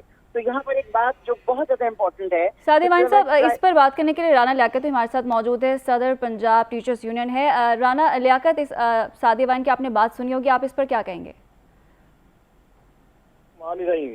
मैं समझता हूँ कि मुआशी तफक्कुरात जो है इंसान की जो तख्लीकी सलाहियतें हैं उसको मांद कर देती हैं। और ये मेरी बहन जो भी कह रही थी बिल्कुल दुरुस्त है कि जब तक हमारे मुल्क का सबसे बड़ा मसला गुर्बत है और हम इसके ऊपर काबू पाने के लिए बिल्कुल तैयार नहीं है, बल्कि हम लोगों को डंग टपाऊ, कभी बेनजीर इनकम स्पोर्ट्स या कभी और इस तरह के प्रोग्राम दे के लोगों को गरीब ही रखना चाहते हैं। हमें चाहिए कि इन लोगों को, इन बच्चों को जो स्कूल नहीं आ पा रहे, अगर ये एजुकेशन हासिल नहीं कर सकते तो कम से कम इनको ऐसे हुनर सिखा दें कि जो ये बड़े होकर अपने घर का सहारा बन सके। हमारी बदकिस्मती ये है कि हमारे यहाँ हजारों एनजीओ ऐसी हैं कि जो नारे लगा रही है कि जी हमने तालीम में ये पहाड़ उड़ा दिया, पहाड़ बना दिया, लेकिन बदकिस्मती ये है कि आज भी 2.5 से 3 करोड़ बच्चा स्कूलों से बाहर है। गवर्नमेंट स्कूलों की जो कैपेसिटी है वो तकरीबन हमारे पंजाब में 1 करोड़ बच्चे की कैपेसिटी है, लेकिन हम उससे ज्यादा बच्चों को पढ़ा रहे हैं। तकरीबन 18-20 लाख बच्चा हमारे पास ज्यादा है। नाना साहब, हम एक रुझान भी देख रहे हैं कि बच्चे जो हैं वो बड़े तवातर से जो हैं सरकारी स्कूल छोड़ के प्राइवेट स्कूल्स में चले जाते हैं। इसकी क्या वजह है? और हमने देखा कि सीएम पंजाब भी एक सरकारी स्कूल का दौरा करते हैं जहाँ पर बच्चे मौजूद हैं लेकिन टीचर नहीं है। हाँ, मैं ये बताता हूँ आपको, ये जो परसेप्शन बना हुआ है ना, अब जो भारी फीसें प्राइवेट सेक्टर की अदा नहीं कर पा रहे वो हमारे पास आ रहे हैं। और हमारे पास बदकिस्मती ये है कि उस्ताद जो है वो अवेलेबल नहीं है। कभी वो इलेक्शन की ड्यूटी पर चला जाता है, कभी उसको वोट की वेरिफिकेशन के लिए लगा देते हैं, कभी उसको बारदाने की तकसीम पे लगा दिया जाता है। उसकी 12 किस्म की एक्स्ट्रा ड्यूटियां उससे ली जा रही हैं कि जिस महकमे को भी अफरादी को चाहिए होती है वो हमारे महकमे से तलब करते हैं। इवन यहाँ तक कि हमें हॉकी स्टेडियम और क्रिकेट मैचेस के इफ्तिताई तकरीबात में भी असासा को बुलाया जाता है कि पता चले कि जी अवाम जो है ना गवर्नमेंट के साथ कितनी है। तो जब इस तरह की सूरत हाल होगी, जब उस्ताद स्कूल में अवेलेबल नहीं होगा, या मुझे ये नहीं पता कि सुबह जाके मैंने क्लास पढ़ानी है या मैंने किसी तकरीब में चले जाना है, तो वहाँ पर बच्चों की पढ़ाई का लाजमी हर्ज होगा। और इसी के लिए हम कहते हैं कि हमारी तमाम एक्स्ट्रा ड्यूटीज खत्म कर दी जाएं। अब ठीक है, ये तो आप लोगों के जो है वो मुतालबात हैं। ठीक है, सादिया वाइन आपकी तरफ आएंगे। लास्ट क्वेश्चन आपकी ये होगा कि क्या इक़दाम होने चाहिए कि पाकिस्तान का हर बच्चा तालीम हासिल कर सके, बेसिक एजुकेशन उसके पास होनी चाहिए? आपकी इस बात पे मैं सबसे पहले तो कहूँगी इंशाल्लाह आमीन कि अल्लाह पाक कुछ ऐसा करें कि ऐसा हो जाए जो कि अभी तक 70 साल से ऊपर हो गए नहीं हो सका। लेकिन जैसे कहते हैं let bygones be bygones, negativity को छोड़ के हम पॉजिटिविटी की तरफ आएं। और ऐसे स्कूल खोलने दिए जाएं उन लोगों को जो बाकायदा एजुकेशन के साथ उनका ताल्लुक है। सिर्फ ये नहीं कि जिसका जी चाहा वो स्कूल खोल के बैठ जाएगा, जिसका जी चाहेगा वो एकेडमी खोल लेगा। नहीं, आप उनको साथ ये ड्यूटी लगाएं हर मोहल्ले में, खास तौर पर मोहल्लों में। हायर फायर तो घरों के अंदर don't ask what is going on, लेकिन जो हायर फायर नहीं है, अंडर प्रिविलेज जो हमारी कम्युनिटीज हैं, वहां पर स्कूल्स, अच्छे वाले स्कूल्स का होना जरूरी है। ऐसे स्कूल्स और स्कूल्स के अंदर असातिज़ा जो कि ट्रेंड हो, हर जगह पर हो। जैसे मशरूम ग्रोथ होती है, जैसे आजकल हर जगह पे आप देखेंगे ना पार्लर्स खुल रहे हैं और टिकटॉक बन रही है, ओके फाइन, नो वरी। उसी तरीके से स्कूल को इतना ज्यादा फैलाया जाए कि हर जगह पे आप इजाजत देंगे, यहाँ पे हम तुमको जगह दे रहे हैं स्कूल खोलो, हम तुमसे किराया नहीं लेंगे, यहाँ पर स्कूल खोलो। हुकूमत को ये करना चाहिए। लेकिन होता ये है कि जब कोई भी जगह दी जाती है, उसका किराया, बिजली के बिल, इनके स्यापे के तुमने यहाँ बोर्ड लगाया, बोर्ड उतार के बाहर फेंक देंगे, हमको पैसे दो। कम ऑन, इन चीजों से निकलकर स्कूल को अपने मुल्क में फैला दें, टीचर्स को इस काबिल कर दें कि वो लोग बच्चों को पढ़ाएं, सिवाय इस बकवास के कि एक्सक्यूज मी आपने बोर्ड क्यों लगाया है, इसके इतने पैसे लगेंगे, आपने अगर यहाँ बोर्ड लगाया हम इतने। अच्छा, ये पूछने के लिए वो धड़ाधड़ 4 मर्द आ जाते हैं लश्करी किस्म के मोटरसाइकिलों पर बैठकर और इस बारे में नहीं आते कि एक्सक्यूज मी क्या बात है आपकी। बड़ा ही मुफीद मशवरा है कि स्कूल्स को जो है वो मुल्क में फैला दें। बहुत शुक्रिया। माहिर तालीम सादिया वाइन हमारे साथ मौजूद थी और साथ ही साथ सदर पंजाब टीचर राना लियाकत भी हमारे साथ मौजूद थे। यहाँ पर वक्त आप हमारे साथ रहिएगा। Welcome back to Pakistan live. नाज़रीन, अब शामिल करते हैं आज की 10 अहम खबरें। साइफर केस में चेयरमैन पीटीआई और शाह महमूद कुरैशी पर फर्द जुर्म आयद ना हो सकी। खसूसी अदालत ने फर्द जुर्म की कार्रवाई अगली समाअत के लिए मुकर्रर कर दी।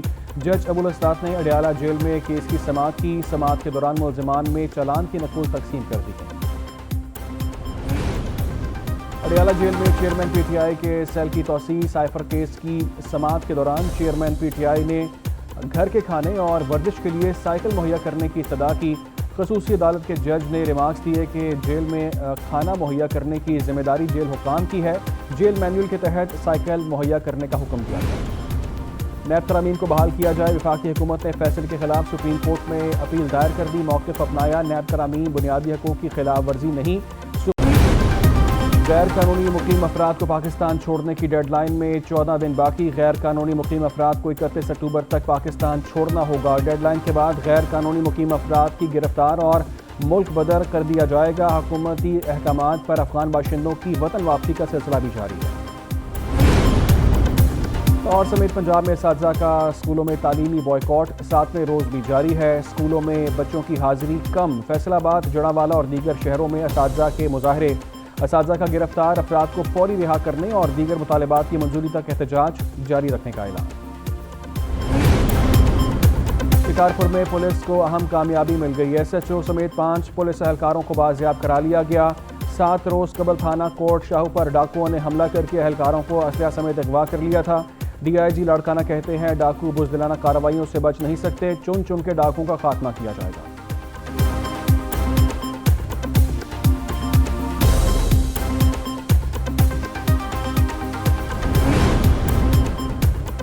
कराची में डॉक्टर उत्फाओ सिविल अस्पताल के अंडरग्राउंड टैंकों की 20 साल बाद सफाई। टैंकों से शराब की दर्जनों खाली बोतलें भी बरामद। टैंकों से कई टन कचरा निकाल लिया गया। हर साल सफाई के नाम पर लाखों रुपए बजट होने के बावजूद 20 साल बाद टैंकों की सफाई की गई। पेशावर हाई कोर्ट का बिजली लोड शेडिंग खत्म करने का फैसला कलअदम करार। सुप्रीम कोर्ट की मुतासरीन को नेपरा से रुजू करने की हिदायत।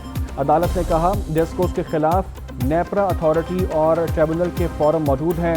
मुतल्लिका फॉरम के होते हुए हाई कोर्ट बराह रास्त हुक्म जारी नहीं कर सकती। जस्टिस एजाजुल एहसन की सरबराही में 3 रुकनी बेंच ने ये मंजूर कर ली। पीपल्स पार्टी का एक बार फिर इंतखाबात जल्द कराने का मुतालबा। रहनुमा पीपल्स पार्टी सैयद गनी का कहना है इंतखाबात में ताख़ीर मुल्क के लिए बेहतर नहीं है। पेट्रोल की कीमतों का असर इंतखाबी अमल पर नहीं पड़ता। पाकिस्तान को सियासी अदम इस्तेहकाम और मौशी बहरान का सामना है। इससे निकलने का वाहिद हल इंतखाबात है। पेट्रोलियम मसनूआत की कीमतों में कमी के असरात अवाम तक मुंतकिल होने लगे। लाहौर में ट्रांसपोर्ट के किरायों में 10% कमी कर दी गई। ज़िला इंतजामिया के मोटर ट्रांसपोर्ट फेडरेशन के अहदेदारों से कामयाब मुज़ाकरात। DC लाहौर कहती हैं पेट्रोलियम मसनूआत सस्ती होने पर कारोबारी अफराद और दीगर मसनूआत की कीमतों में भी कमी लाएं। 10 अहम खबरें आपने जानी। कराची का रुख करेंगे। कराची में इंतजामिया को डॉक्टर रुतफा और सिविल अस्पताल की सफाई का ख्याल आ ही गया। फाइनली 20 साल के बाद अस्पताल के टैंकों की सफाई की गई है। टैंकों से शराब की दर्जनों खाली बोतलें बरामद हुई हैं। टैंकों से कई टन कचरा भी निकाल लिया गया है। तफसीलात जान लेते हैं हमारे नुमाइंदे इब्राहिम रिंद से। जी इब्राहिम। इस वक्त हम मौजूद हैं सिंध के सबसे बड़े डॉक्टर रुतफा सिविल अस्पताल कराची की ओपीडी के मेन पानी के टैंक में, जहां पे हमारे कैमरामैन इरफान पठान दिखा सकते हैं कि ये मेन टैंक है जो कि ऊपर का टैंक है बहर का, जबकि इसके अलावा जो है अंडरग्राउंड जो टैंक है वो यहाँ पर दिखा सकते हैं हमारे कैमरामैन इरफान पठान की। ये नीचे का पूरा टैंक है जिसकी ये बड़ी बड़ी सप्लायर लगी हुई हैं और इसके साथ साथ जो है सीधे हाथ की तरफ दिखा सकते हैं कि ये पानी की बड़ी बड़ी मोटरें हैं जिससे पानी यहाँ पर इस बड़े टैंक में जमा होता है और इसके बाद जो ओपीडी में मुख्तलिफ छोटे बड़े टैंक है वहाँ पर जमा होता है और उसके बाद मुख्तलिफ ओपीडी में और जो यहाँ के वार्ड है वहाँ पे जाकर जाता है। लेकिन गुज़श्ता कई बार से सफाई ना होने की वजह से यहाँ पे कई टन जो है वो कचरा भी निकला है। उसके साथ साथ शराब की बोतलें भी बरामद हुई हैं और अस्पताल की इंतजामिया ने सफाई कराई है। लेकिन इसको सिर्फ सफाई की ज़रूरत नहीं है, हर हफ्ते हर महीने या कम से कम 6 महीने बाद सफाई की ज़रूरत है। कई साल गुजरने के बावजूद भी सफाइयाँ नहीं होती, जिसकी वजह से गंदा पानी यहाँ का जो है वो आवाम को, मरीज़ों को, तीमारदारों को, तिब्बी अमले को पीना भी पड़ता है और इस्तेमाल भी करना पड़ता है, जिसकी वजह से शदीद मुश्किलात का सामना। इस हवाले से महकमा सेहत को भी चाहिए कि सिविल समेत दीगर अस्पतालों में भी सफाई सुथराई के इंतजाम करें ताकि आवाम को साफ़ पानी मुयसर हो सके। जी हम कुछ बात करें डॉलर की, तो करेंसी मार्केट में डॉलर की मुसलसल होने वाली कमी को ब्रेक लग गई है। 6 हफ्ते तक मुसलसल कम होने वाली अमरीकी करेंसी की कदर में आज मामूली इजाफा देखने में आया है। आपको बताएंगे इंटरबैंक में डॉलर 20 पैसे महंगा हो गया। इंटरबैंक में डॉलर 277 रुपये 3 पैसे का हो गया है। डॉलर की कदर में होने वाले इजाफे के हवाले से मजीद तफसीलात जानेंगे अपने नुमाइंदे नजीब नाइश से। नजीब नाइश, इस कमी को ब्रेक लगने की क्या वजह है? जी बिल्कुल, करेंसी मार्केट में मुसलसल 6 हफ्तों तक इंटरबैंक में कमी के बाद आज मामूली इजाफा इंटरबैंक में देखा जा रहा है और मुसलसल डॉलर में कमी का रुझान बरकरार है। तमाम तर सूरत पर हम करेंसी एक्सचेंज एसोसिएशन के सदर मलिक बोस्तान साहब से जानते हैं। देखो, ये बड़े खुशाइन हैं और मैं समझ डॉलर ने गिरने ही गिरने हैं। वक्ती तौर पे आज जो 30-40 पैसे बढ़ा है, कोई इतना बड़ा अमाउंट नहीं है, ज़िग-ज़ैग चलता रहता है और क्यों फ्लोट करेंसी फिक्स तो है नहीं, तो इतने दिनों में लोग वेट करते 308 से गिरते गिरते आज जब 275 पे है तो आज बाइंग आई है मार्केट में। सुबह 275 था, आज फिर इंपोर्टर बाइंग आई है, गोल्ड की डिमांड आई है दोबारा। तो ये वक्त वो डिमांड जो ही ख़त्म होगी और फिर गिरना शुरू होगा। डॉलर का नेक्स्ट लेवल वही जो मैंने बताया 270 बड़ा क्रूशियल लेवल है, क्योंकि 4 जुलाई को 270 से यू टर्न से मार के 308 पे गया था। तो यहाँ पे लोगों को थोड़ा सा खौफ है कि कहीं दोबारा ना बढ़ जाए, तो इस खौफ की वजह से जो है वो थोड़ी सी बाइंग की है उन्होंने। और सप्लाई क्योंकि बेज़्यादा आपने देखा हमारी जो वर्कर अबिडेंस है वो जो इस महीने थी 2 अरब से बढ़ के 2 अरब 40 करोड़ डॉलर तक चली गई है। 1 रुपया डेली गिर रहा था, आज थोड़ी सी बाएंगे, इसमें कोई फिक्रमंद होने की ज़रूरत नहीं है। जी बिल्कुल, मलिक बोस्तान साहब की गुफ्तगू आपने सुनी। उनका यही कहना है कि मज़ीद इन्वेस्टमेंट आनी है और मज़ीद मनसूबों के बायस डॉलर में मज़ीद बेहतरी आएगी रुपये और डॉलर में। उसके अलावा डॉलर के हवाले से निगरानी की ज़रूरत है। ओवरऑल तमाम इदारे सूरत हाल को देखते रहेंगे और उस पर कंट्रोल रहेगा, तभी सूरत हाल बेहतर से बेहतर बन पाएगी। तो जो डॉलर मुसलसल नीचे आ रहा था उसमें हम देख रहे हैं कि अब ज़रा ब्रेक लग चुकी है। इससे पहले जब हमने माहिर मिशल से बात की तो उन्होंने कहा था कि डॉलर 250 तक ज़्यादा दिखाई दे रहा है और तकरीबन तमाम ही माहिर मिशल जो हैं वो डॉलर को इतने ही प्राइस पे कह रहे हैं कि 250 पे चला जाएगा, लेकिन एक बात कि 200 तक भी जा सकता है। हाँ, इश्तियाक तौला साहब हमारे साथ मौजूद थे, आप जिनकी बात कर रही हैं, वो कह रहे थे कि जो एक्शंस लिए जा रहे हैं वो तो सही डायरेक्शन में हम जा रहे हैं, लेकिन उन्हें पॉलिसीज़ में कन्वर्ट करना होगा। जब तक आप पॉलिसीज़ नहीं बनाएंगे तब तक जो डॉलर की रेट है वो मज़ीद गिरेगा और उसमें इस्तेहकाम आएगा। अगर एक्सपोर्ट्स बेहतर होंगे, ये भी उन्होंने कहा था कि एक्सपोर्ट अगर पाकिस्तान की बेहतर होती है तो 200 तक भी डॉलर जो है वो आ सकता है। बिजली चोरी की अगर बात करें तो बिजली चोरी के सद्देबात के लिए हुकूमत का बड़ा इकदाम सामने आया। डेस्कोस के ग्रेड 17 के अफसर की दरख्वास्त पर FIR के इंदराज के लिए ऑर्डिनेंस लाने की तैयारी कर ली गई है। बिजली चोरी रोकने के लिए कल मर्दान में ज़ीरो लोड शेडिंग मनसूबे का इफ्तिताह भी होगा, ये अहम डेवलपमेंट है। एडिशनल सेक्रेटरी पावर डिवीजन ने सेनेटर सैफुल्लाह अबड़ो की ज़ेर सदारत कायमा कमेटी के इजलास में ब्रीफिंग देते हुए कहा कि नए ऑर्डिनेंस के मुताबिक डेस्कोस के ग्रेड 17 के अफसर की दरख्वास्त पर FIR काटी जा सकेगी। इजलास को बताया गया है कि बिजली चोरी के खिलाफ मुहिम में अब तक 24 अरब रुपए की वसूली हो चुकी है। कई एहलकारों और अफसरान को ओहदों से हटाया गया है। मुख्तलिफ इलाकों को अरबों रुपए की बिजली फराहम की जा रही है। तो ये रिकवरी भी हुई है लाखों की। नाज़रीन, इसी के साथ पाकिस्तान लाइव से फिलहाल इतना ही। अभी आपको बराह रास्त ये चलेंगे दी न्यूज़ रूम के न्यूज़ स्टूडियो में, जहां हमारे साथ ही एंकर मौजूद हैं उबैदुल्ला सिद्दीकी और जवेलिया जैद, और वो बताएंगे आज दी न्यूज़ रूम की top stories. Over to you. जी, अभी आप लोग बता रहे थे कि अशफाक तौला ने 250 की प्रेडिक्शन की है। कल हमारे प्रोग्राम में काशिफ अनवर साहब सदर लाहौर चैम्बर ऑफ कॉमर्स 240 की प्रेडिक्शन करके गए। सो लेट्स सी होता क्या है। कुछ दीगर भी मामला हैं, लेकिन बहुत जल्द हमें एक ब्रेक के बाद मिलना होगा अपने नाज़रीन से। एक ब्रेक लेते हैं, ब्रेक के बाद स्टे विद अस।